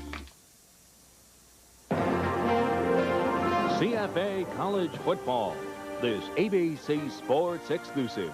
Brought to you by the Heartbeat of America, Chevrolet, and your local Chevy dealer. And by U.S. Army. Learn how to get an edge on life. Be all you can be. With Dick Vermeil and John Spagnola, I'm Brent Musburger. And, Coach, what can Syracuse do in this situation? Well, Brent, normally in this situation, you go in, you have things you can do within your scheme technically to change, and all that can help you. But I don't think that's the problem. I think they're just getting whipped physically on the line of scrimmage, and you can't just come up with 5 new offensive linemen. You know, Dick, when they were headed toward the locker room, our John Spagnola caught up with the Syracuse coach, and let's check in on that conversation. I'm here with head coach Paul Pasqualoni. And Paul, had I told you to be +2 in the turnover column going into the halftime, you probably would think you'd be leading this game. Yeah, we would, John. We feel good about being there, but we've just got to get something going. You know, their speed coming up the field on the pass and on the option has really hurt us, and they have all the speed that they said they had. Yeah, +2 in turnovers. Let's take a look at the interceptions. Remember, Gino Torretta, the co-favorite for the Heisman Trophy, came in here with 122 consecutive passes without an interception, and yet look at this. You know, and he tries that, and he throws a little flat one trying to hit the receiver in behind, and Conley picks it off. He tries to hit a seam pattern. He gets it picked off. He gets a batted ball right here. You know, really, that shouldn't count against the quarterback, but it does. Now the seam pattern to the right side of your screen, trying to lay it in there. Again, a little bit flat. You'll see it flown too low. Pick off, not part of his personality as a quarterback. Take a look at these numbers. -1 total yards. Boy, I'll tell you, I thought personally that Syracuse could generate a little bit more offense than they have, but Miami defense is playing really close to their character. The time of possession shows you that the clock continues to run during a sack, folks. That's right. They have gotten after him.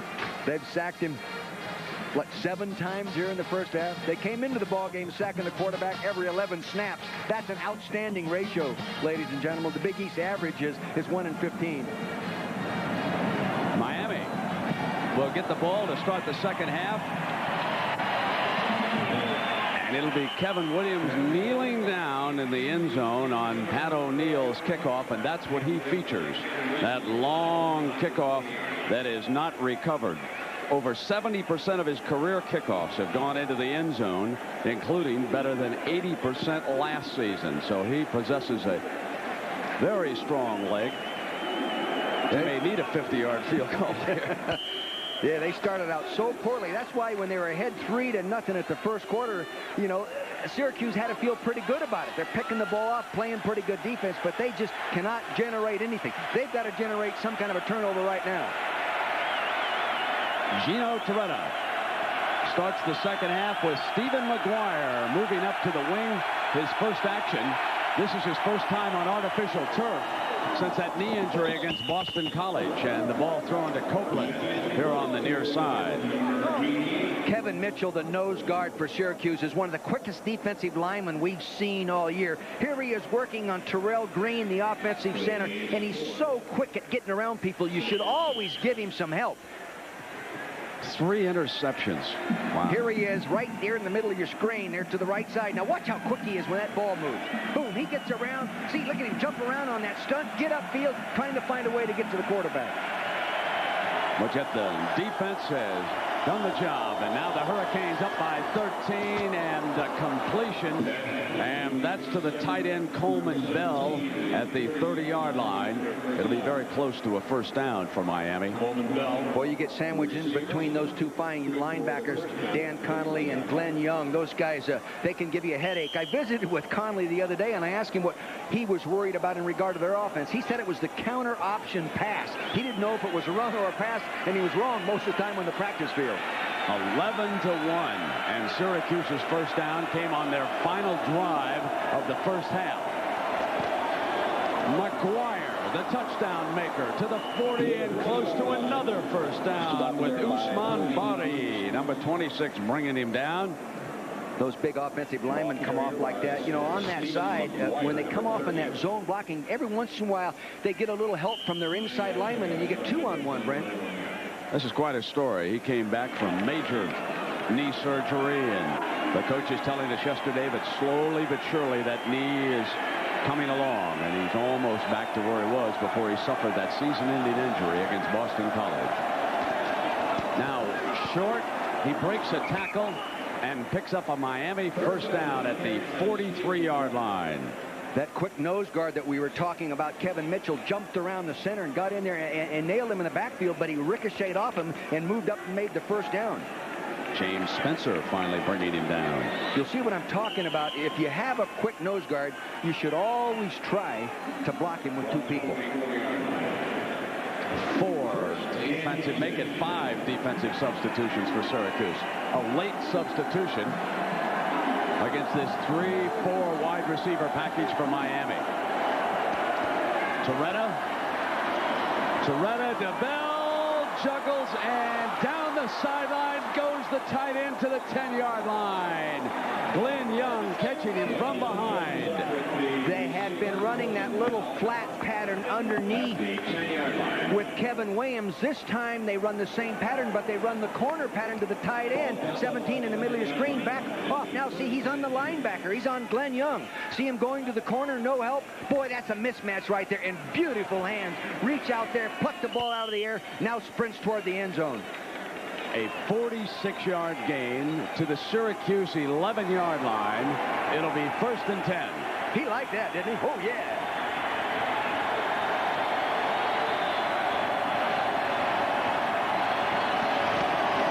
McGuire on a cutback is met in the hole, breaks away from Young, and finally stacked up at the 12-yard line. It was Young who slowed him up, but McGuire demonstrating great strength. He's a young man out of Brooklyn, and he's delivered the load that time. Earlier we showed you Glenn Young over pursuing now, and they gave him a touchdown. Now watch what he does. He doesn't over pursue. You're not going to get me the second time. I'm going to fill that hole. Just didn't get him down. And Spencer again cleaning up. Miami in a passing situation. 4 wide receivers. Williams is over on the short side of the field. This time, Toretta will not be able to hand off. He doesn't have a running back. And he isn't going to run the quarterback draw. Blitz, backside, Williams. And Williams wrapped up by Bowery. Good job, guys. Good job, guys. Boy, when you can get the ball, you know, you're big and tall, like at 6'3". Even though they have pressure in your face outside, you still find a way to get it over. You'll see the people coming to the outside. There's JoJo Wooden, number 83. See, he still gets it over there. JoJo should have jumped as soon as he cocked the arm. Toretta does such a good job in these late games that each year in his career in November, he's come on strong. Look at those numbers. And today has matched his interception total, hasn't he? Yes, he has. He's had a season today with 3 interceptions. He'd thrown only 4 all year coming in here. Here is 3rd and 5. Holding. There's this one back on the holding. Hold on.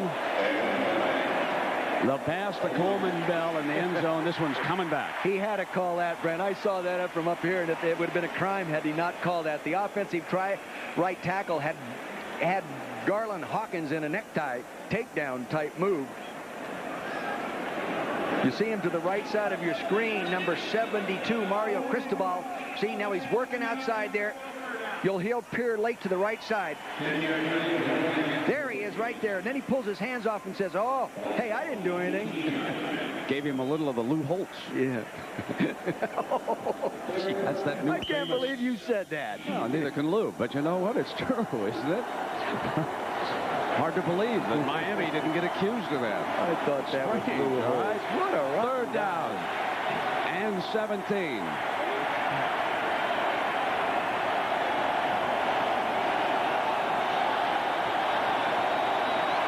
Toretta fires, deflected, incomplete, and Joseph should have intercepted the ball. He stepped in front and couldn't get a handle. Played it perfect. The receiver did not give him enough stick to the inside to freeze him when he ran the out. He rolled out Joseph in perfect position to the right side of your screen. He just doesn't make the catch. He has 5 career interceptions. He should make that one. You know, he's playing with that injured right hand, and it has hurt him going after passes for the last couple of weeks. Now a 35-yard attempt by Dane Pruitt. He's 2 for 2. This one is good. He's 3 for 3. Dane Pruitt's 3rd field goal puts Miami up by 16.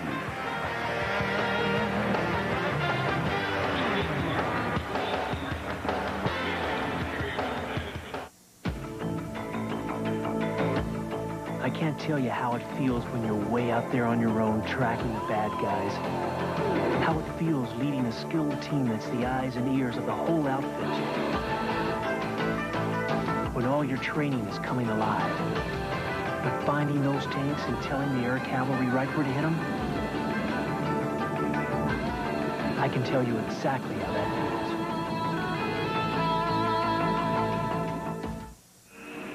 One of these engines was filled with Castrol Syntec, a new synthetic oil.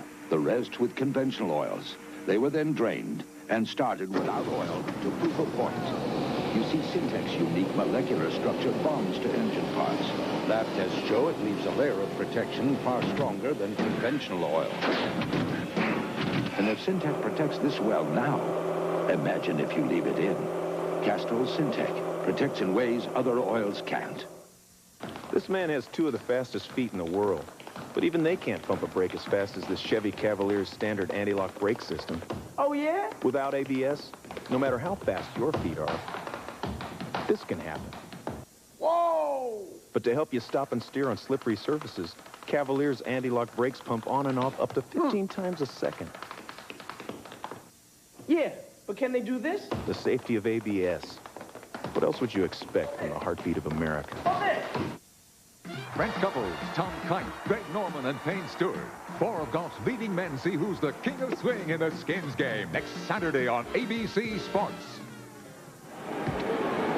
It's time for Kadri Ismail, an All-American here in track and football. Certainly joins the legendary Jim Brown, who made it in football and lacrosse. And Miami, they don't kick away from anybody, folks.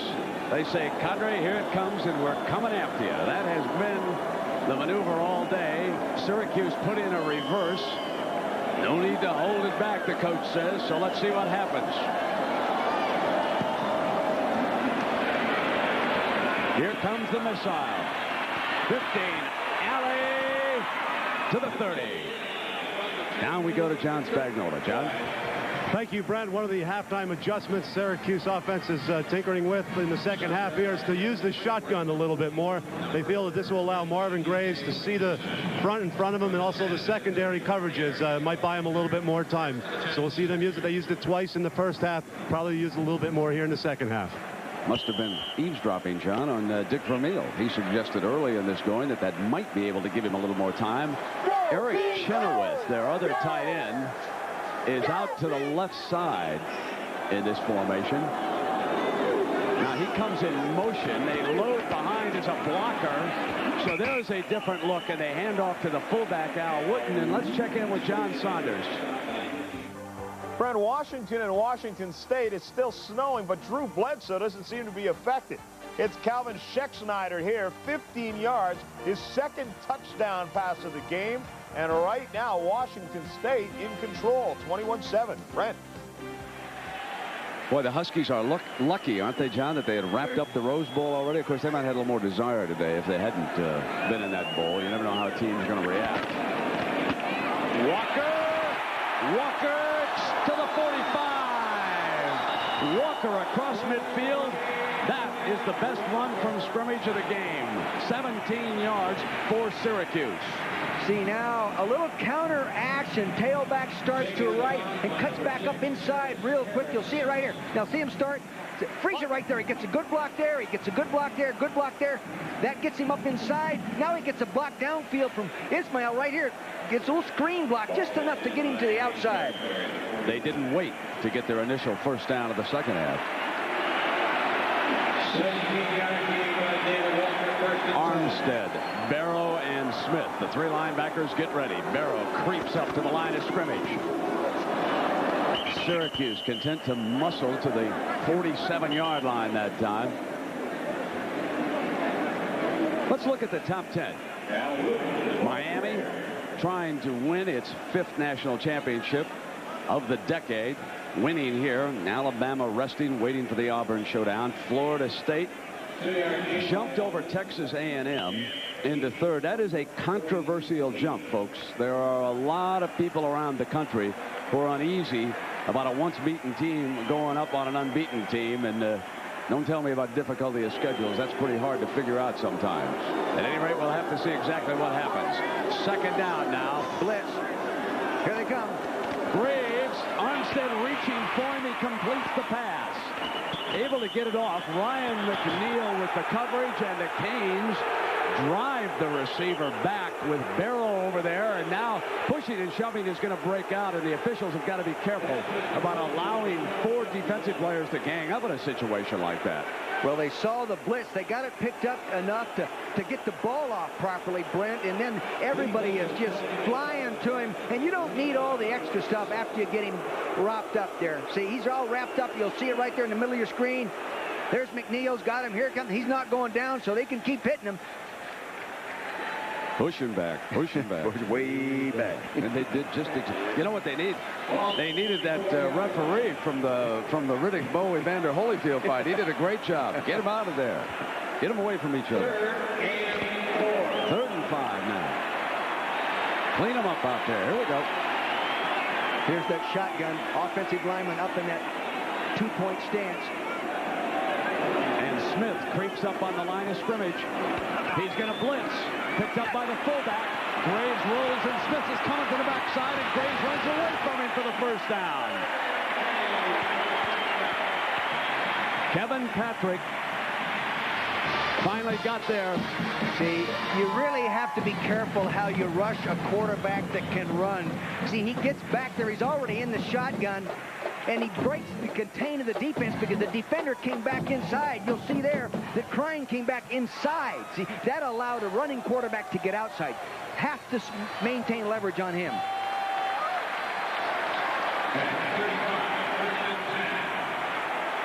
First and 10. Gedney slotted to the left. It's the fullback, Wooten, to the 16.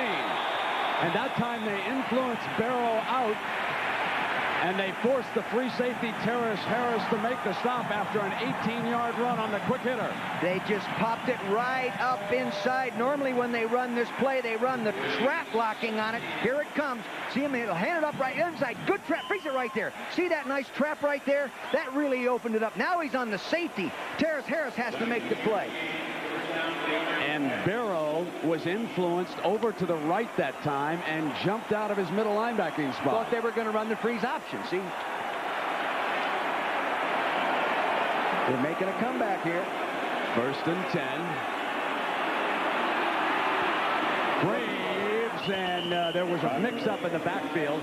So Graves keeps it and dives to the 16-yard line, and Syracuse wastes a down in that situation. You know, Sonny Lubick, the defensive coordinator for Miami, told me if they got to running the ball pretty well, they were going to go to 5 defensive linemen and only play 3 defensive backs. I wouldn't be surprised to see him make that switch. You know who old Sonny grew up with in Butte, Montana? Oh, I knew you'd get that plug in there. Evil Knievel. Oh, really? Awful Knaufel? He's got one of Evil's paintings worth several $1,000s. He saved it from the hurricane. 2nd down and 11 now for Graves and Syracuse. Wishbone look. And this is Walker. A penalty flag as Walker explodes inside the 15. The penalty flag came flying from the side. The one thing they are doing, though, adjustment at halftime, they're using more counter action. Just quick misdirection to start Barrow running the wrong way. Illegal formation against Syracuse. Only 6 men on the line. I saw that, Brent. The wide receiver in the over formation, they were unbalanced to the left. He was back off the ball. No excuse for that. And a costly mistake mentally for the Orangemen, isn't it? He had nothing to do with the successor. Absolutely nothing. You know, and as a wide receiver, there's nothing between you and the ball but air. There's no reason to ever line up improperly. Ball goes back to the 22-yard line. Remains 2nd down. 2nd and 15.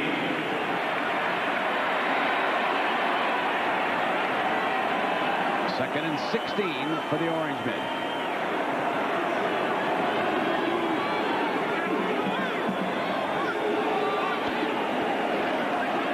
Graves, the swing to Walker. Gets a good block, and he is down at the 16, and another penalty flag comes throwing, this time from the back judge.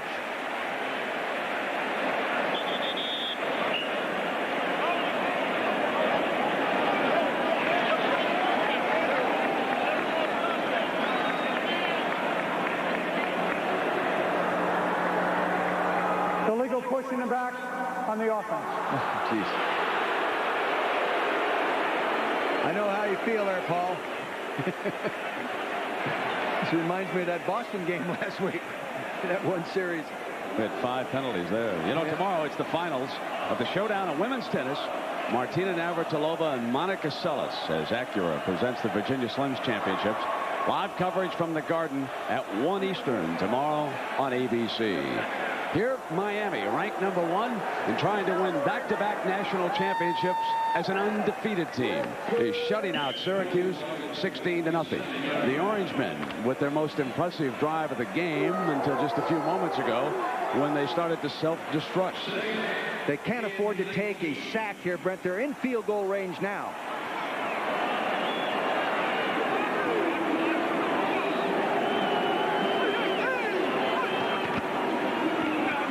Graves fakes the draw, steps away from trouble, throws to the end zone. Cudry can't hold on. He was across the line of scrimmage when he threw the ball. An illegal forward pass, and this will take them completely out of field goal range. A costly mistake. You can only make these kind of mistakes against a team that you're physically superior to. When you play a #1 team in the country, you're not going to beat them doing these kind of things. You're getting whipped physically as it is. Now you'll see he comes out of the action. There's good pressure, but good presence of mind to get going. He just waited too long to make the decision to throw the football. It's dropped anyway. Cudry has a chance to make a play. He drops it. Probably hurt even more if he'd have held on now and had it nullified by the penalty.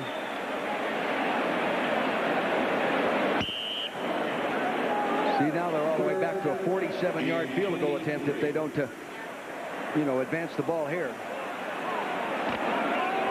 This is 3rd and 23. From the shotgun.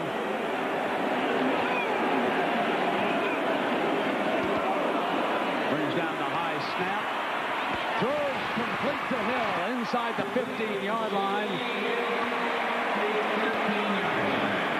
The offensive line did an awfully nice job of picking up the defensive line stunts. He then worked up inside the pocket at the advantage of the shotgun. Everything ends up behind him. Watch it now. He steps up inside. Nice pickup right there. He steps in that little hole. Great poise by Marvin Graves. Now the field goal attempt. John Biskup. Now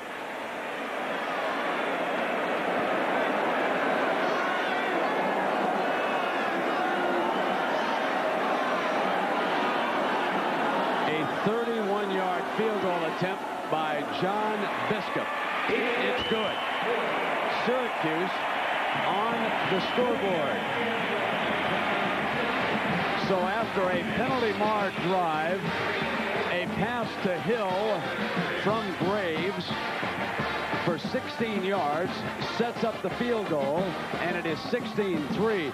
There were some boos in this crowd in the Carrier Dome at the decision to kick the field goal, but that was absolutely the right thing to do. That's not even the decision. You know, Brent, I mean, that's an automatic.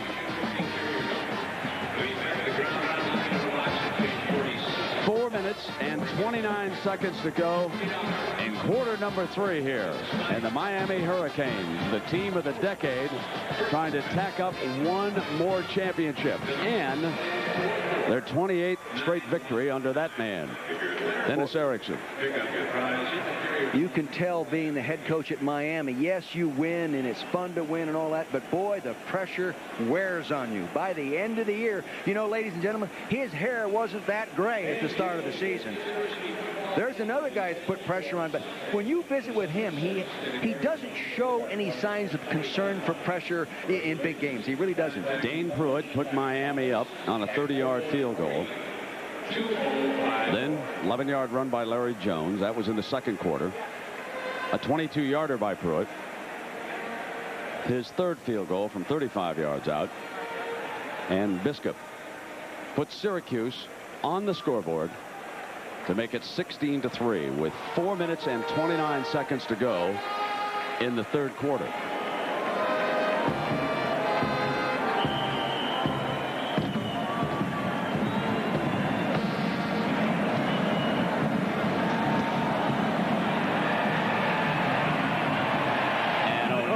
Drives Williams to the back of the end zone. It'll come out on the 20. Boy, does he have a nice leg. On the practice field the other day, I watched him kick. I asked him, did you develop your leg as a kicker in football or what? He said, no, I was a soccer player all the way and then moved on in to kicking.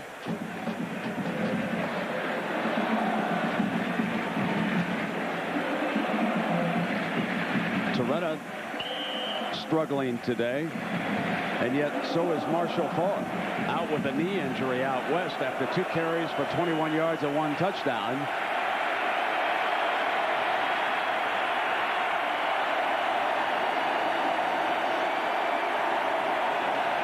So on first down, Toretta firing to Williams, and he is out of bounds. So those of you who have been watching Washington and Washington State, this has been a defensive struggle. Gino Toretta threw 3 interceptions in the first half, and yet Syracuse could not cash in. They had only 1 first down in the first half. They were held to -1 total yards. Miami's only score, a running play. With 4:22 to go, it is 16-3, the Hurricanes.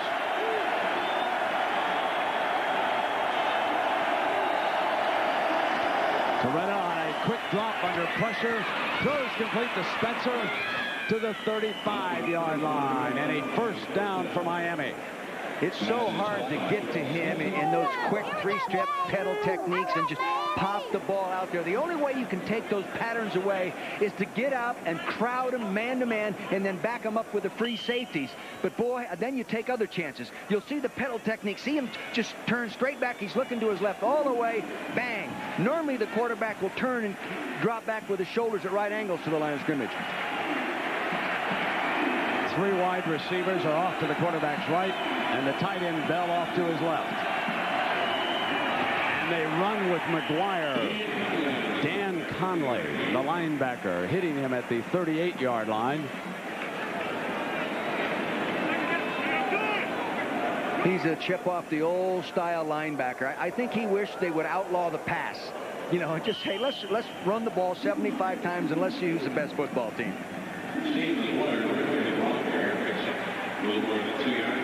9 tackles and 2 interceptions for Dan Conley today. 2nd and 7. Bennett is the motion receiver, waits in the flat, but down to Kevin Williams with great speed, trying to dance free, and he's brought down at the 46-yard line. First down, Miami. Torretta has such great understanding of what's going on over there defensively. He knows where he's going with the ball. It's defined quickly. That's why he gets rid of the ball so quickly. He knows where he's going right after his first read.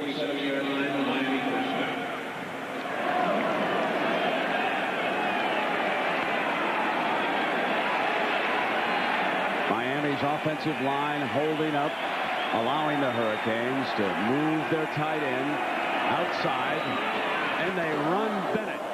A penalty flag down. Bennett to the 49-yard line. I think they're going to call holding. Whenever the umpire, in this case it's Carl Crawley, the umpire throws the flag. Number 33 carried. Holding. Offense. Dennis. Oh, you're kidding me, he says. You're kidding me. You know, when you've been winning a lot, you start, as a coach, Brent, you start thinking that officials are going to try to balance it up a little bit by calling some on you. I mean, that's your mindset. You know, if Miami's 19 seniors win the rest of their games, they will have their 3rd national championship in 4 years. That has been achieved only once before by a senior class in the history of college football, and that was that great 1949 class out of Notre Dame. Johnny Lujack and some of the greatest names in the game in Miami going to take a shot at it. 1st and 16. Torretta. Complete to Thomas at the 49-yard line. Doing a real good job there. Rich Olson, the quarterback coach, working with Coach Erickson on calling the offense. See, not trying to get it all back in one snap. Just go ahead, get 8-9-yard gain, move it up there. Now you come up with 8 yards to go. Good decision.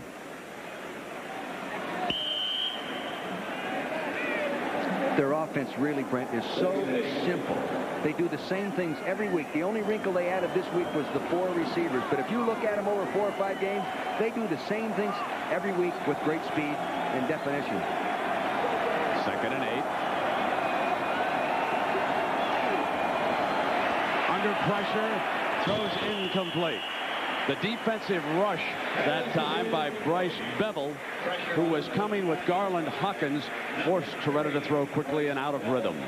I think Torretta expected his wide receiver to read that blitz and break it off, and that's why he threw it out in that area of the field.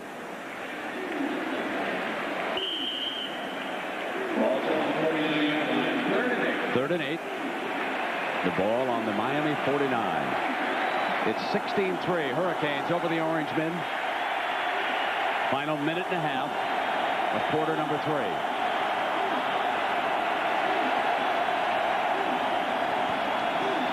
Torretta, first down to Bell at the 40. He dropped that ball, then picked it up. Incomplete, they're ruling. The official is there waving it off. Yeah, he dropped it, then picked it up. Coleman Bell, the tight end, number 17.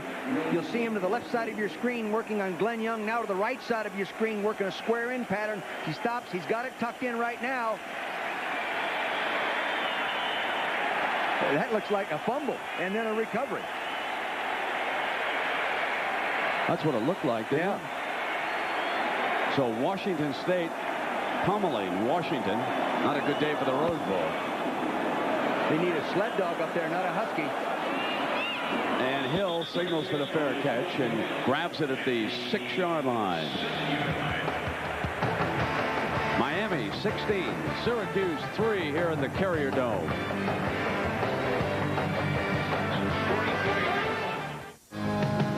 It takes strength to go climbing 7 days a week.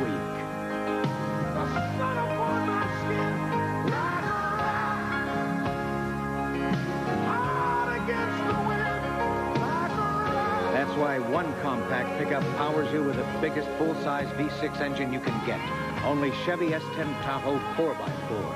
Chevrolet, the most dependable, longest-lasting trucks on the road. Make it clear. Make it colorful. Make it both. The DeskJet 550C. With DeskJet printers from Hewlett-Packard, it's easy to make it happen. For the battery that performs 3 times better than industry standards, you've got to get to Sears.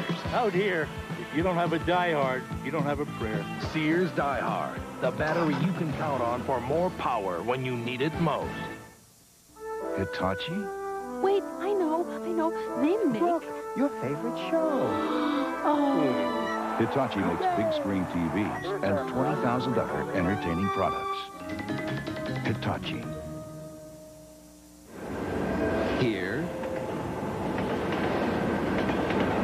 There. Everywhere. The DeskJet Portable. DeskJet printers from Hewlett-Packard. Make it happen.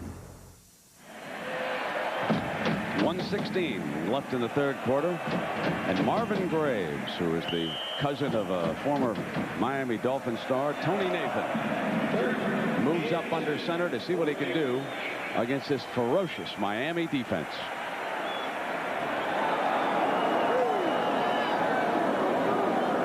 Walker's his running back. Graves keeps it. Graves to the 17, and Casey Greer brings him down. That's a specially designed counter play that the quarterback runs the ball. Now you'll note here, running backs will flow. They'll pull the guard and trap across. The quarterback will fake, and he's the ball carrier. Put in specifically for this game. See this? Now, real good flow, good blocking. There he's up in that lane. Good job, good design. 9-yard run for Graves. 2nd and 1. Ismail, he's the motion receiver. Graves brings it. Now he tosses to Walker. Walker runs it out of bounds at an angle at the 22. Ryan McNeil in pursuit. Now Armstead comes over to make sure that his cornerback does not get involved in some pushing and shoving. Patrick and Harris are right there. That's the option play, you know, and in this one they don't pull any offensive linemen, so they keep the line of scrimmage clean. Now here comes the linebacker. He gets picked up right there. He flips it out. Now here comes Barrow chasing him. There's 45 Barrow. Williams, that's Smith chasing him, 45. Boy, these sidelines here at the Carrier Dome are very tight, aren't they? And they are crowded today for this one. Now here's Graves.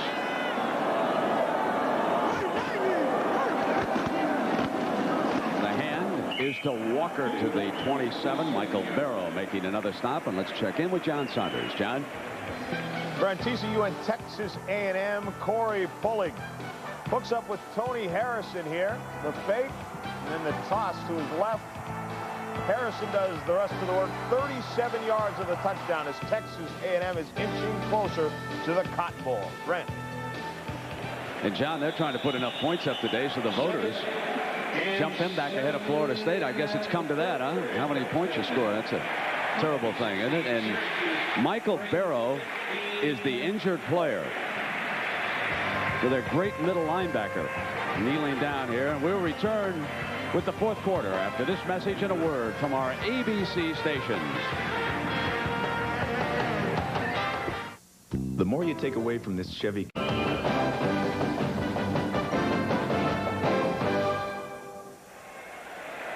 Miami trying to win for the 28th consecutive time, the longest winning streak in college football. With Dick Vermeil and John Spagnola from the Carrier Dome in Syracuse, I'm Brent Musburger. Now for the Orangemen to start the fourth quarter, it is 2nd and 7.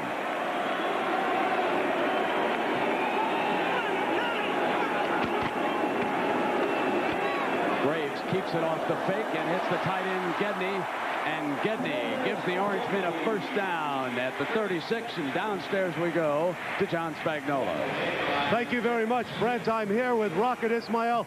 A second ago, I saw you looking at your brother, Kadri, and he was looking at you. What were you doing? Basically, I just told him to relax And when the ball comes to him, to make sure he goes through his techniques, look the ball in all the way, and then let it come from the heart and take over, and he'll be okay. Okay, Brent, take the next play. I'd like to ask Rocket another question. You got it, John. We'll come right back to you. And Ismail so far had only that pass thrown to him in the end zone that he couldn't get a handle on. So now there's a penalty flag down on the play.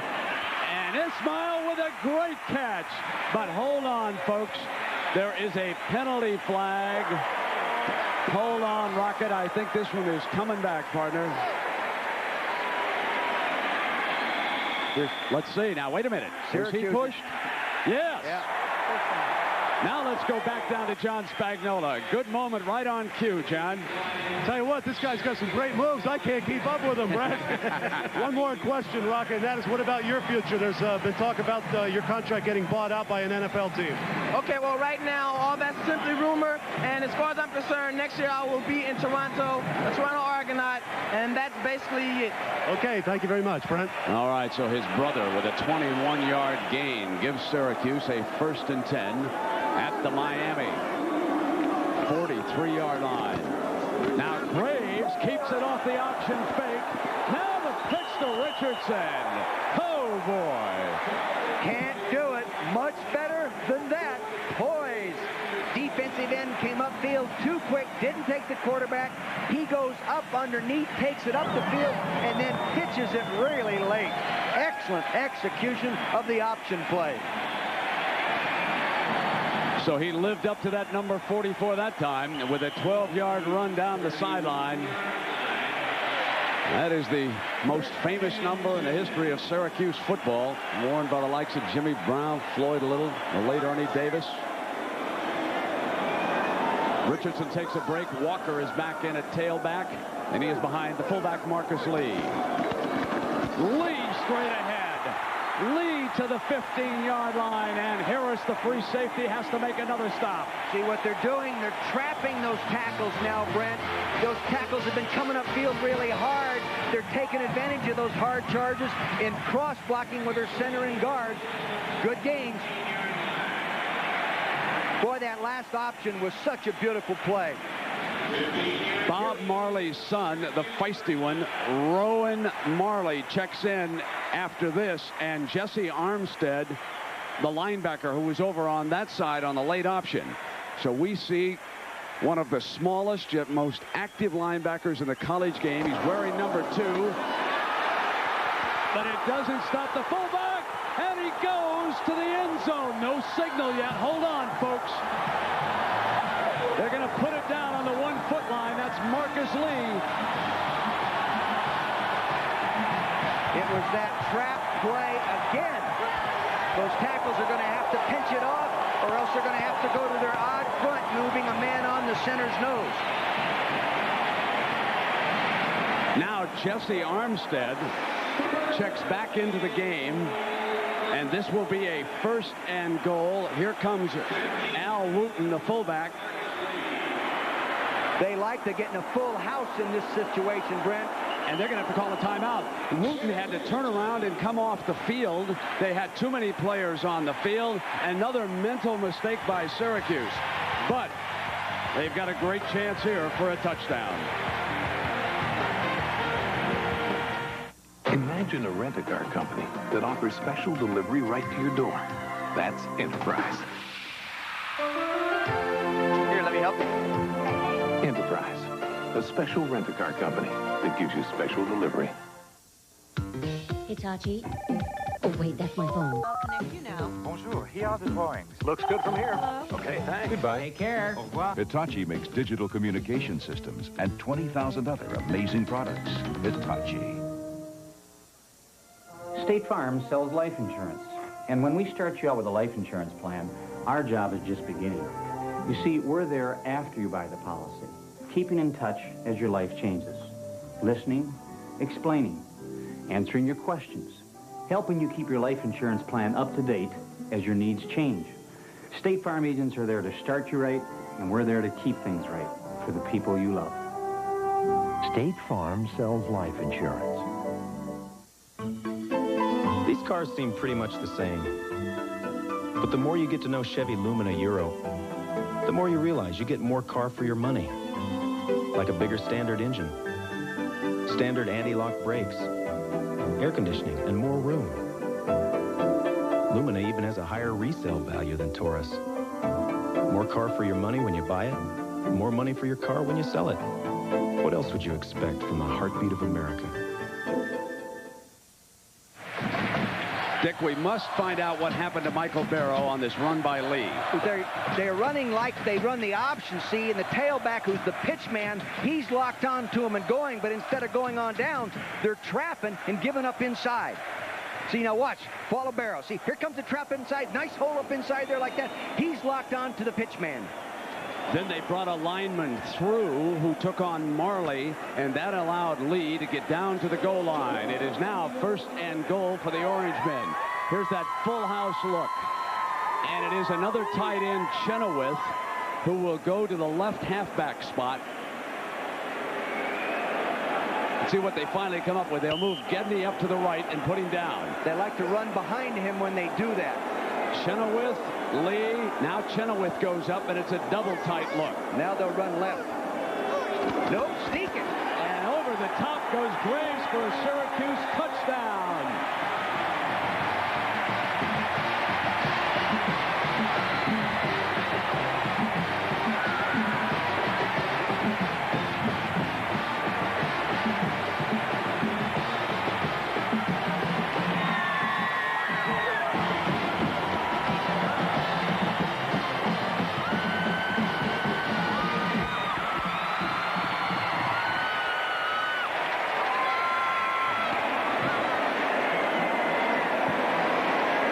Biscuit attempting the extra point after Marvin Graves' 5th rushing touchdown of the season. Hold on to your seats, everybody. We got 13 minutes and 3 seconds to go. We got a 6-point game, and they are rocking in the Carrier Dome.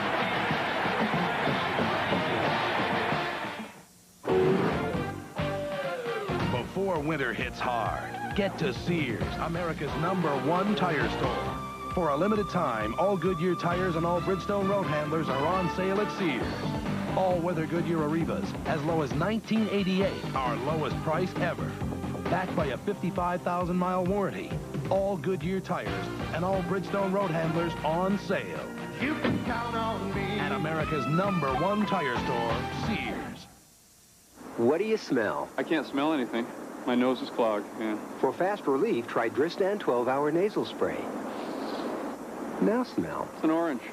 Dristan nasal spray just works incredibly fast. Dristan, the face of relief today. In a world of constant change, there is one certainty. The financial strength of the Rock. The Prudential Rock Solid.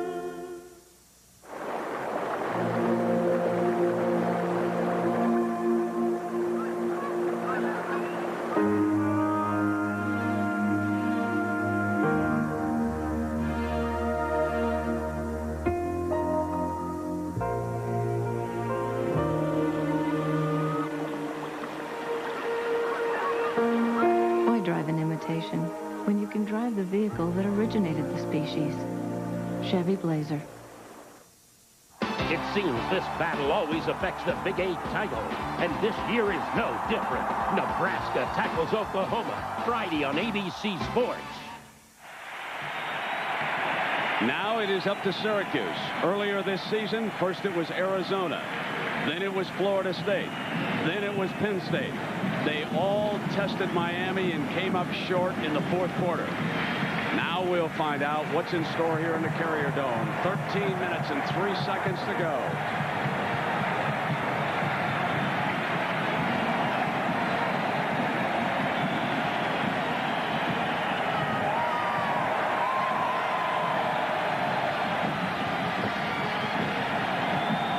O'Neal drives it to the end zone. And out.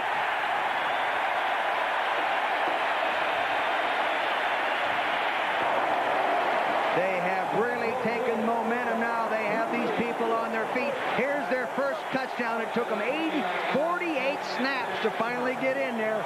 Wasn't fancy, very simple. Quarterback sneak, just leaping in there. 48 snaps.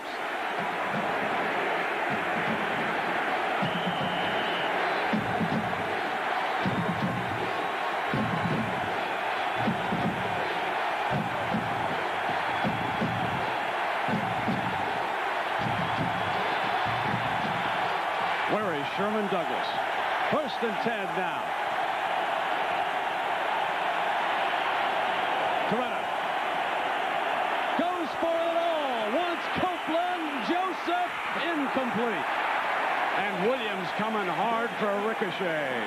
That was a great job by Joseph because Copeland can leap.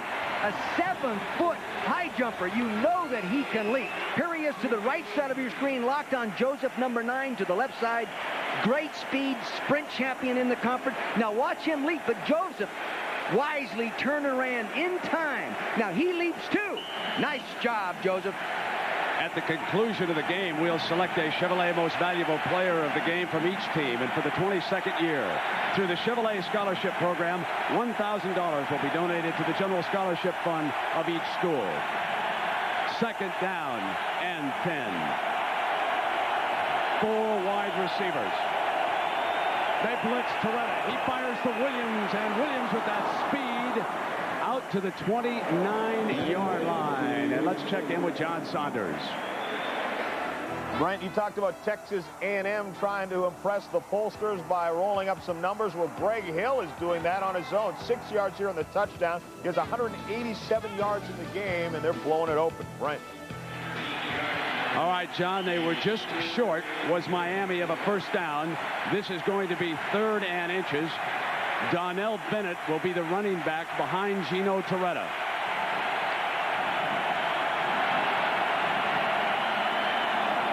Bennett. And it's going to be close. It will depend on where the ball is spotted at that 30-yard line. A great job by Ernie Brown, big number 98. He get good penetration. He whipped him at the point of attack. Did a heck of a job. 1st down. They still make it, but you'll see Jones. Now watch the penetration. See 98 to the left side of the screen. See him knock the offensive lineman back in there. Good job. They just didn't get some help soon enough to prevent the 1st down.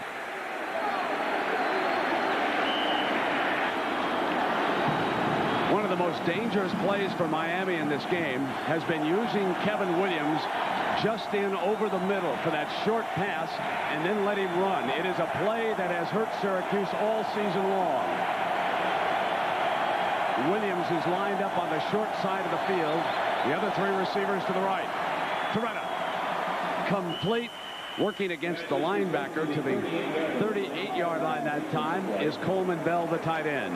That's receiver number 17, Coleman Bell. Dan Conley has really been active today. Of course, the 2 first-half interceptions. He had 9 tackles coming into at halftime and has been very active, played awfully well.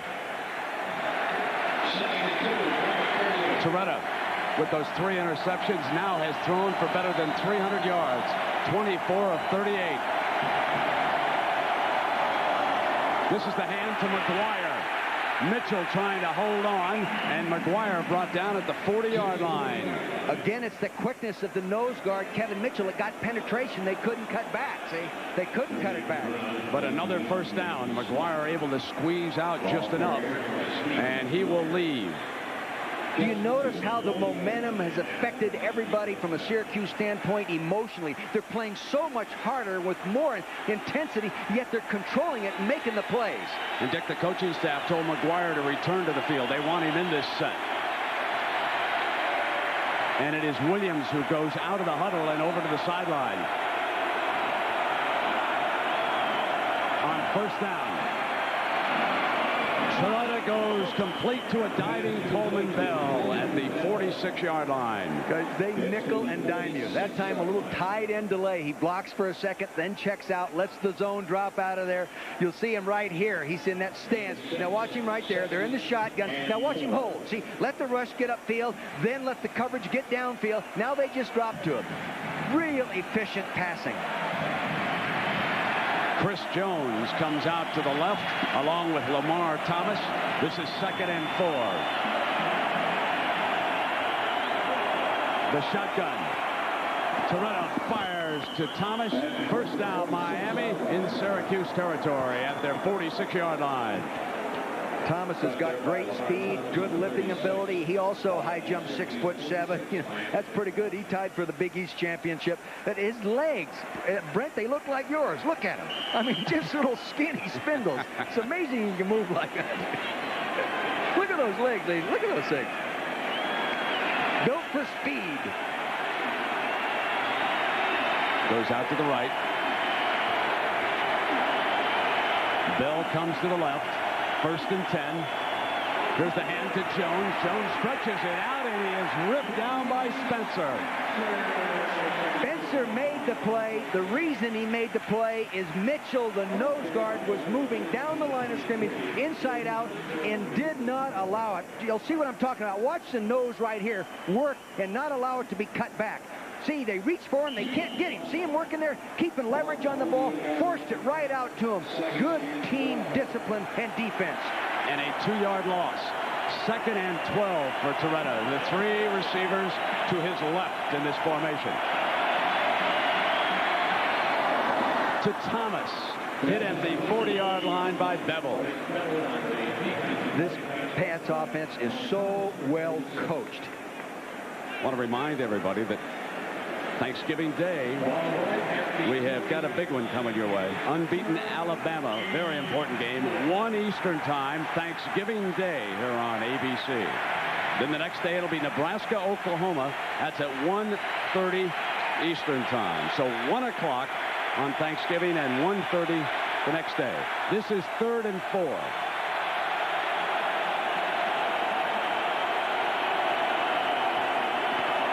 Toretto.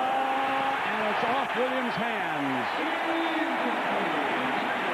Glenn Young blitzing the quarterback forced Toretto to hurry.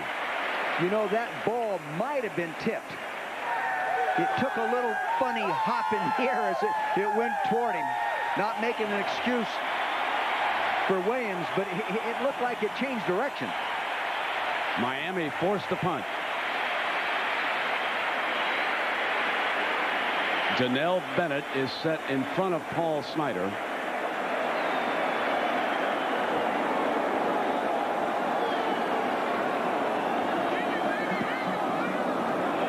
And Hill is going to let this one go. Miami tried to down it, but they went on into the end zone. A touchback. It'll come out on the 20.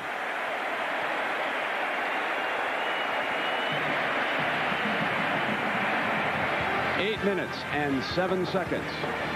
Miami 16, Syracuse 10.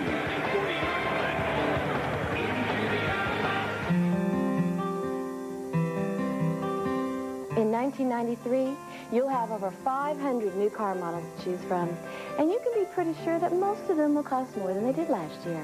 But this one won't. The Lumina Euro Sedan from Chevrolet.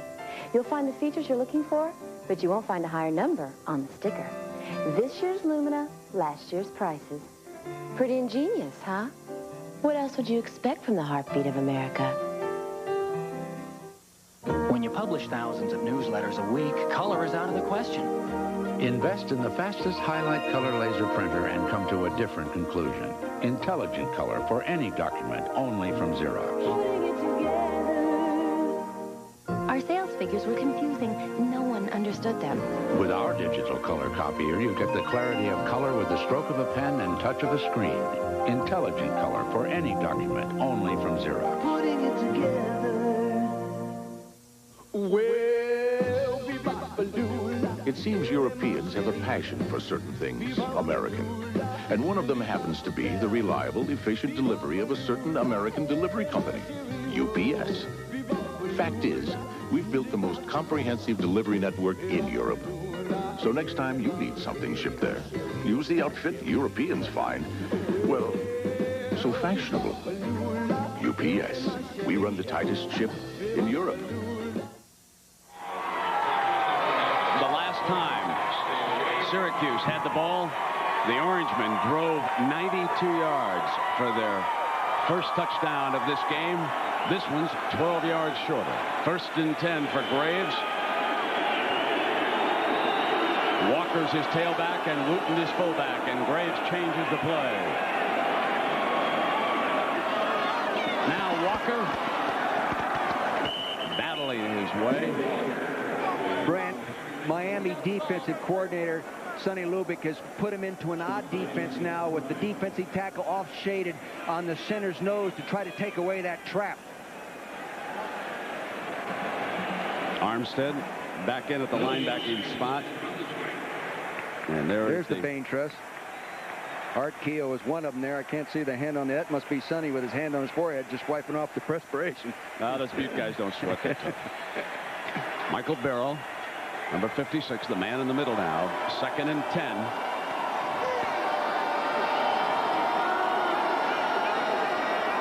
Armstead's coming. Graves moves down the line on the option and keeps it. Graves gets a block from Hill, and Graves out to the 48-yard line of Miami.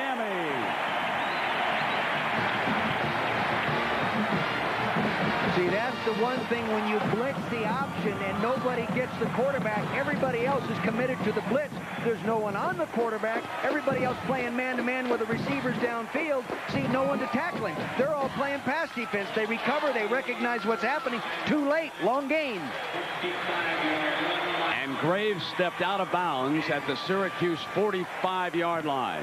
So it is a 25-yard run by Graves.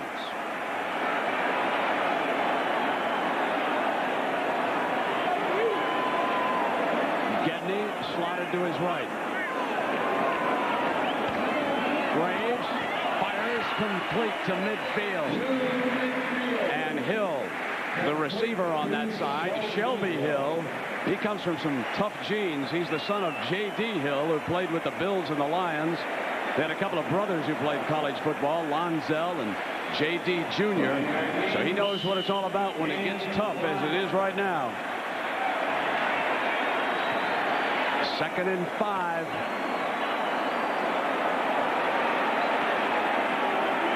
Terry Farrell comes to Graves' right. This is Gedney moving over.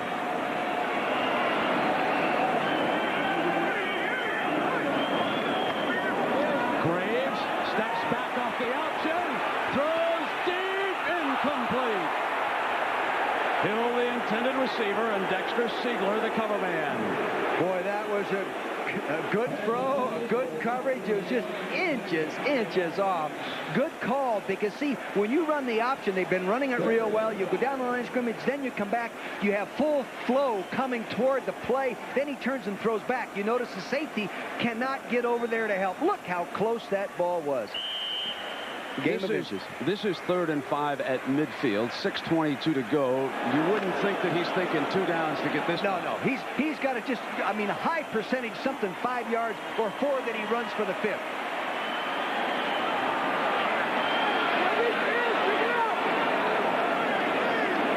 Blitz. Graves with time throws to Hill for the 1st down at the Miami 40-yard line. See, nice. He got what he wanted. He had a quick out, or like a 12-yard out pattern on. They blitzed it in single coverage, man-to-man. They picked up the blitz, threw it in rhythm. Good poise. Can't ask for a better situation. You'll see he's in the shotgun again. They're staying with that shotgun. You see Armstead, one to your right. He's blitzing. They've got everybody picked up. He fires it in pressure. Comes off the break right on time. Hill makes the catch.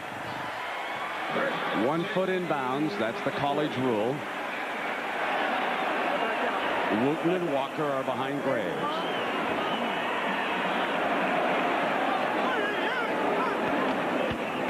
This is the fullback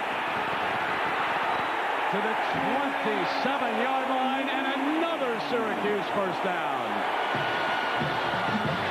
That is that same trap play that's run. That's the first phase of the trap option, where you run the trap and either fake it or give it to it. This time they're giving like they have been.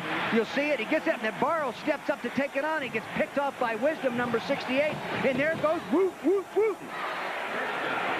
14 yards, and you know, since Barrow was shaken up, he has not been the same at middle linebacker. He was hurting there for a while. That's a 14-yard run right up the middle, and it's 1st and 10. Graves brings the option. Has the corner. And he'll take a hit from Siegler and go out of bounds. See, now they're coming down. They move the defense to an odd defense again, putting a man on the center's nose. He saw it. He ran the option. All their options are called check with me, meaning I come up to the line of scrimmage. If I like it better to the left, I go to the left. If I like it better right, I go right. This time, he goes left. Good gain. See, he comes down there. They got it all sealed off inside. He's really just coasting. And he'll take an 8-yard run. 2nd and 2. It was kind of interesting. The running backs were urging the crowd on, and Graves said, please, quiet down. I got to do some business here. Guess who they listened to? They're showing blitz. 2nd and 2. Graves, a late option to Walker in a foot race with Darren Smith and Rowan Marley. Boy, they have good speed. Rowan can really run. He was coming inside out on that. No way to turn upfield. See, they made him pitch it back there. They delayed the pitch so everybody, the pursuit, could get going. You see Smith, 45, he forces a pitch there, he delays it. Now he turns and runs. Now watch the white jerseys appear. Here they come. Speed, speed, speed. And free safety Terrace Harris shaken up. He is walking off to the side, and C.J. Richardson will come in and play free safety. I'd like to see him run that quarterback counter that they ran a little while ago. It's 3rd and 3. That wouldn't be a good play in this situation, Brent. The ball at the 19. Changed my mind. If they can get close, then they can think about 4 downs to get the first down. But if they don't get close, they probably settle for a field goal with 5.5 minutes to go. This is a rollout. And it's Graves. Walker picks it up. And he's hit on the release. Intercepted at the 25-yard line by Marley.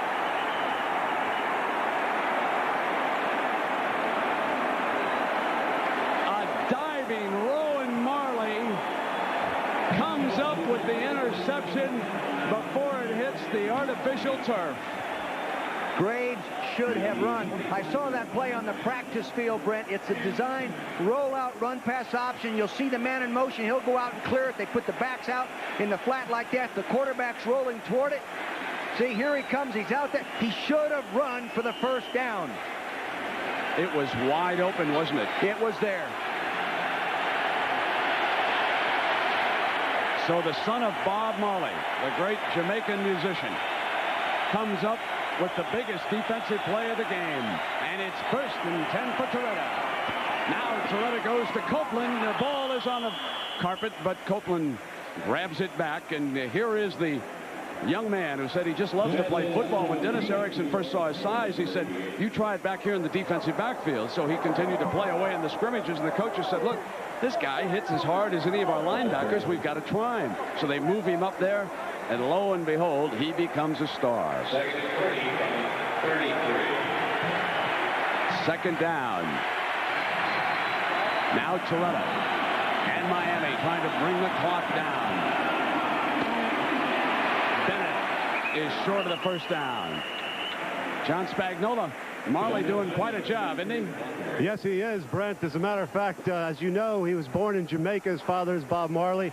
Raised in South Florida. Yesterday, he got off the airplane and saw snow for the first time. Tried to throw a snowball, and he didn't know how to make one. He had to be coached by a coach on how to pack the snow. But boy, does he pack a wallop. Hey, John, after he learned, he was throwing strikes, too. It is 3rd down and 2 at the 33. 4:11 to go. Look at this. 3rd and 2. They're in a no-back set. They're going to throw the ball. Toretta with plenty of time. Throws high and incomplete. Miami forced the punt.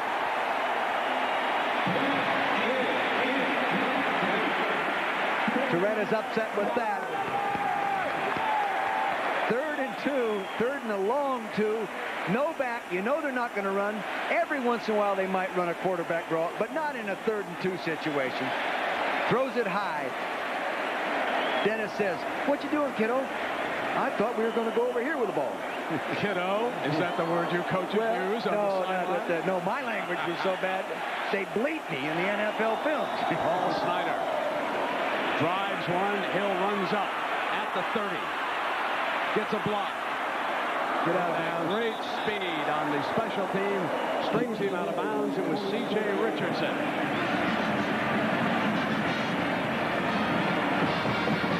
Three minutes and 49 seconds to go, and Syracuse gets another chance. There's a tropical island that's not on any map, though it's easy to find. It's warmed by the sun and caressed by the winds, with its own hidden treasures, local delicacies, and exotic festivals. But this island moves. It's a Carnival cruise ship. So if you go, get there on time and get out your Visa card, because the world's most popular cruise line doesn't stay in one place for long, and it doesn't take American Express. Visa, it's everywhere you want to be. Riding fist bumps is not good for my lunch. Bouncing my... Every hour, we select a Chevy Cavalier to take a memorable trip at the factory over a very sophisticated bumpy road. We call it the squeak and rattle track, and it's one man's job to test Cavaliers and find problems before they get to you. It's a rough job, but someone's got to do it. Surprised that Chevy has a road, a test, and a man like this? You shouldn't be. What else would you expect from the heartbeat of America? This Magnavox portable CD player with pure digital sound is the best thing to take on vacation. Unless you compare it with this clever Magnavox 5-inch TV, great pictures anywhere. Of course, the best is this compact yet intelligent Magnavox camcorder with autofocus. Unless you take this Magnavox 3-inch LCD TV, which connects to my camcorder, so I can watch my vacation on the ride home. Looks as though I had a pretty good time. The ingenious products from Magnavox. They're smart, very smart. This is the last time Miami lost. October 20th, 1990 in South Bend, Indiana. And on 3rd and 4, it was Rodney Culver catching the pass and getting into the end zone. But since then, the Hurricanes have been dead solid perfect. 27 straight wins. An unbeaten season last year, a national championship. Now they're trying to get another one. It would be the 5th of the decade. Terrace Harris has returned. Marvin Graves in Syracuse will look for the big play. The ball at the 29-yard line. They're coming after him. Armstead blitzing, dives and misses Graves, but then fumble, recovery Miami. Miami recovered. Armstead came up over the top. But then it was Darren Crine who finally got a handle on it, and Armstead recovers. Jesse Armstead went right up over the top of the blocker there, Jesse, at the left side of your screen, number 1. See him right here. Now watch the block right there, a little bit too low, and he went up over the top, forced him there. Here comes Crine right there, and he knocks it out. The cheer you heard is Armstead was offside. All that work for nothing, Brent. Crime, that was really humming. Offside, defense, touchdown. Woo! Dennis, God. Can't be any tougher than that. Oh, God. Now 1st and 5. The ball brought out to the 33. Brian Pacucci, the fullback. David Walker, the tailback.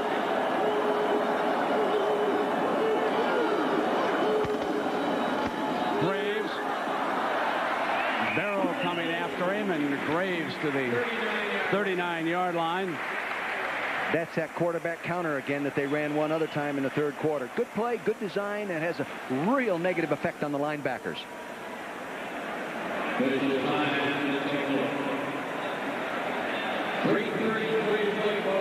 Close to a 1st down. The chain's being brought out.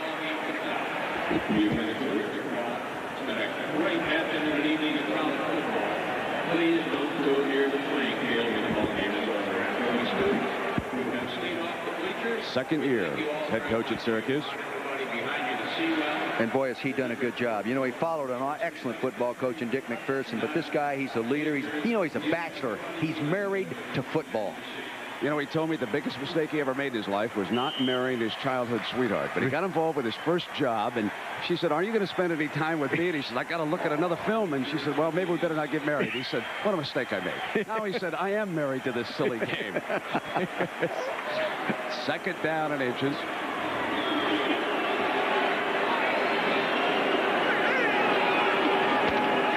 The fullback and Pacucci pulling away with Caesar holding on. He may have gotten the first down with that second effort as he lunged forward. It's close down there. They're milking that inside maybe just a little too much. You got to give those defensive coaches from Miami some credit. Sonny Lubick isn't going to let them run there all day. 2 timeouts apiece. Well, you think the Big East not enjoying this one? This could become one of the great rivalries in that new football conference. It's a natural. Didn't get it. I don't even see this. And we get word that Washington State has just scored again.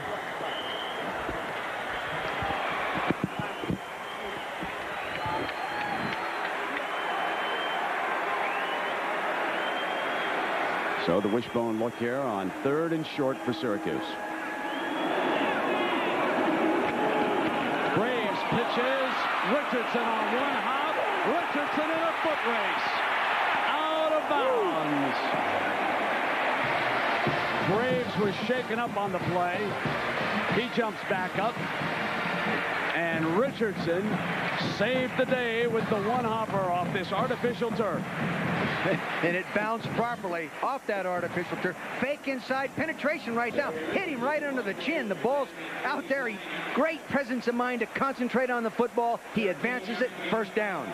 A 13-yard run for Terry Richardson, giving Syracuse a 1st and 10 at the Miami 49 with 2:40 to go.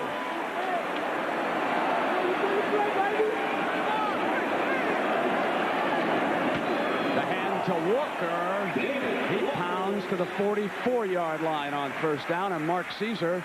And here comes Rowan Marley checking into the game and replacing Armstead. That signaled a great turnover on their last series when Marley entered the game.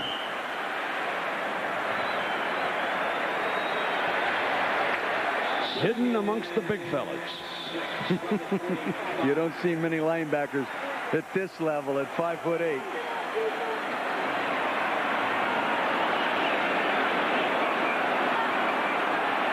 Can't even see him when he crouches down.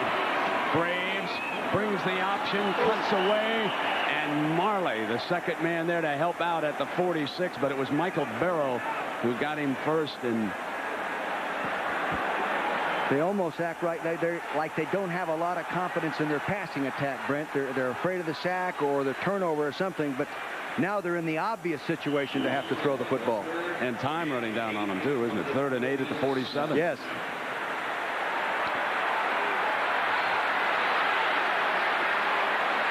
They're taking a lot of time.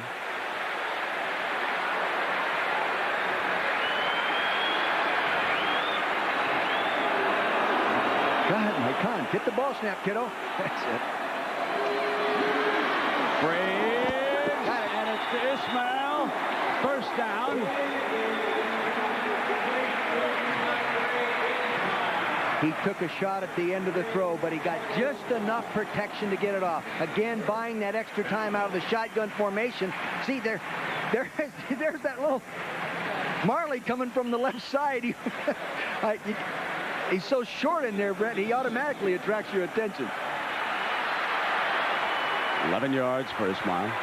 I can't understand why they're just taking their time. They're down to the last minute of this football game. Plus, Graves knows something I don't. Marley picked up, and now it's Graves. He'll take off. Get out of bounds. Graves will step out of bounds at the 21-yard line with 45 seconds to go.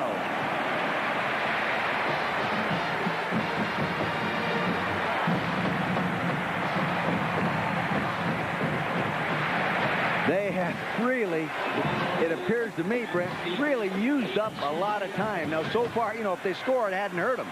But if they run out of time down here, the time that they've wasted, even with long snap counts. There's a timeout being called. You know, I'm wondering if Marvin Graves wasn't shaken up when on that one hit? On that hit back there when Terry Richardson took off. I don't think he's quite the same, but he'll take a timeout.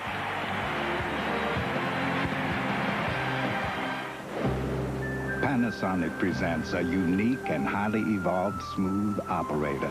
The new Smooth Operator 2 with float control is the only razor to unite the comfort of twin independent floating heads with the closeness of a warm, wet shave. Don't try this with any plugged-in razor. The new Smooth Operator wet dry razors from Panasonic, smoother than you ever thought you would be. For the battery that performs 3 times better than industry standards, you've got to get to Sears. Out here, if you don't have a Die-Hard, you don't have a prayer. Sears Die-Hard, the battery you can count on for more power when you need it most. Hollywood Pictures presents con man Thomas Johnson. Read my lips! He's going to do to Congress what Congress has been doing to you. Ow! Eddie Murphy. Something wrong with my stick. The Distinguished Gentleman. This film is not yet rated. Starts December 4th. The higher you go, the more power you need. Like a rock, I was strong as I could be. Like a rock, nothing ever got to me. That's why up here, they depend on the most horsepower ever in a turbo diesel pickup. Like a rock, Chevrolet, the most dependable, longest-lasting trucks on the road.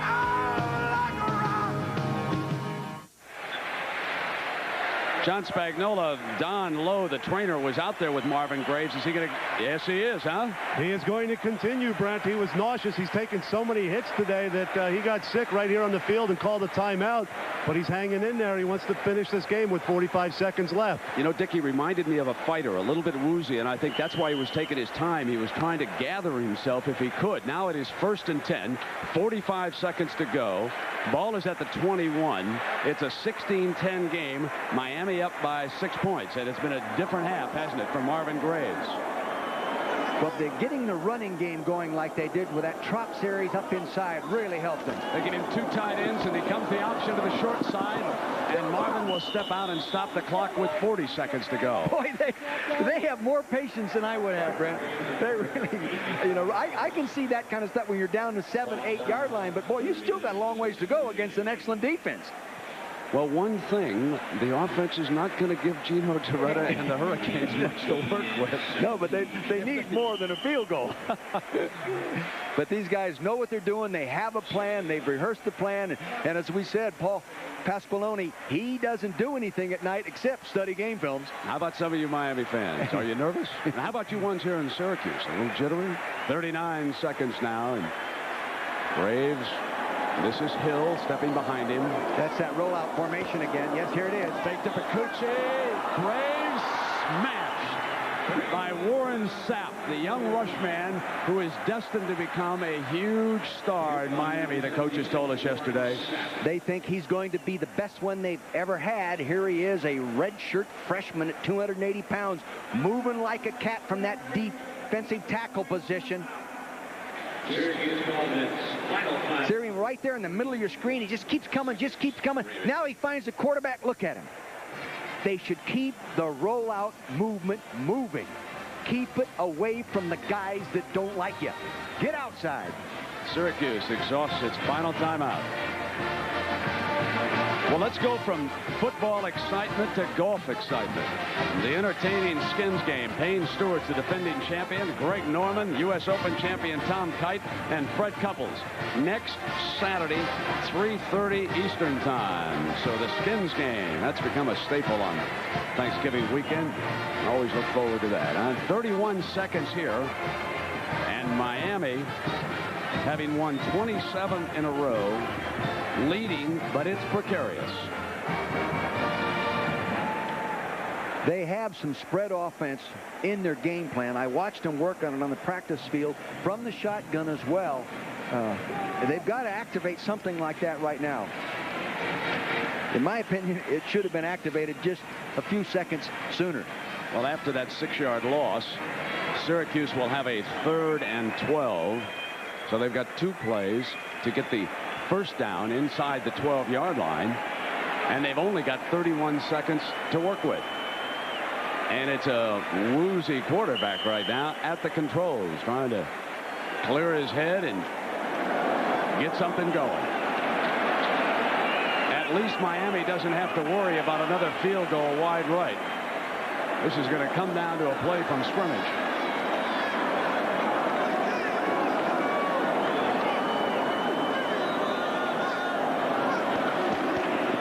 Braves under pressure and sacked at the 34 by Darren Crine, the star of the victory against Penn State. Darren Crine beat Kyle Adams hard to the outside. No timeouts left, and this is 4th down. They cannot throw the ball down to stop the clock. They've got to get inside the 12-yard line to keep the drive alive. Final seconds. This could be it. Braves throws. He's got it. Can't stop the clock, though. But it's all over. The game ends. Time runs out on Syracuse. You gotta believe it's in here. It's right here. All for the championship.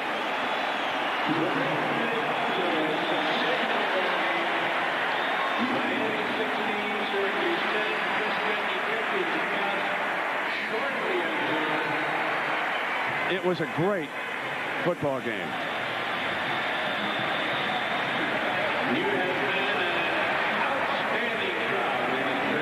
They did the right thing on the last play. They go to the skilled people. The guy that had been helping them all year. Big tight end down the hole. They went double zone. They were going to give him anything in front and then collapse on it. He gets down the hole. The time it took, he bought it by sliding around. There's that big target. Next catch he makes will be in a bowl game. Our Chevrolet most valuable players of this game, and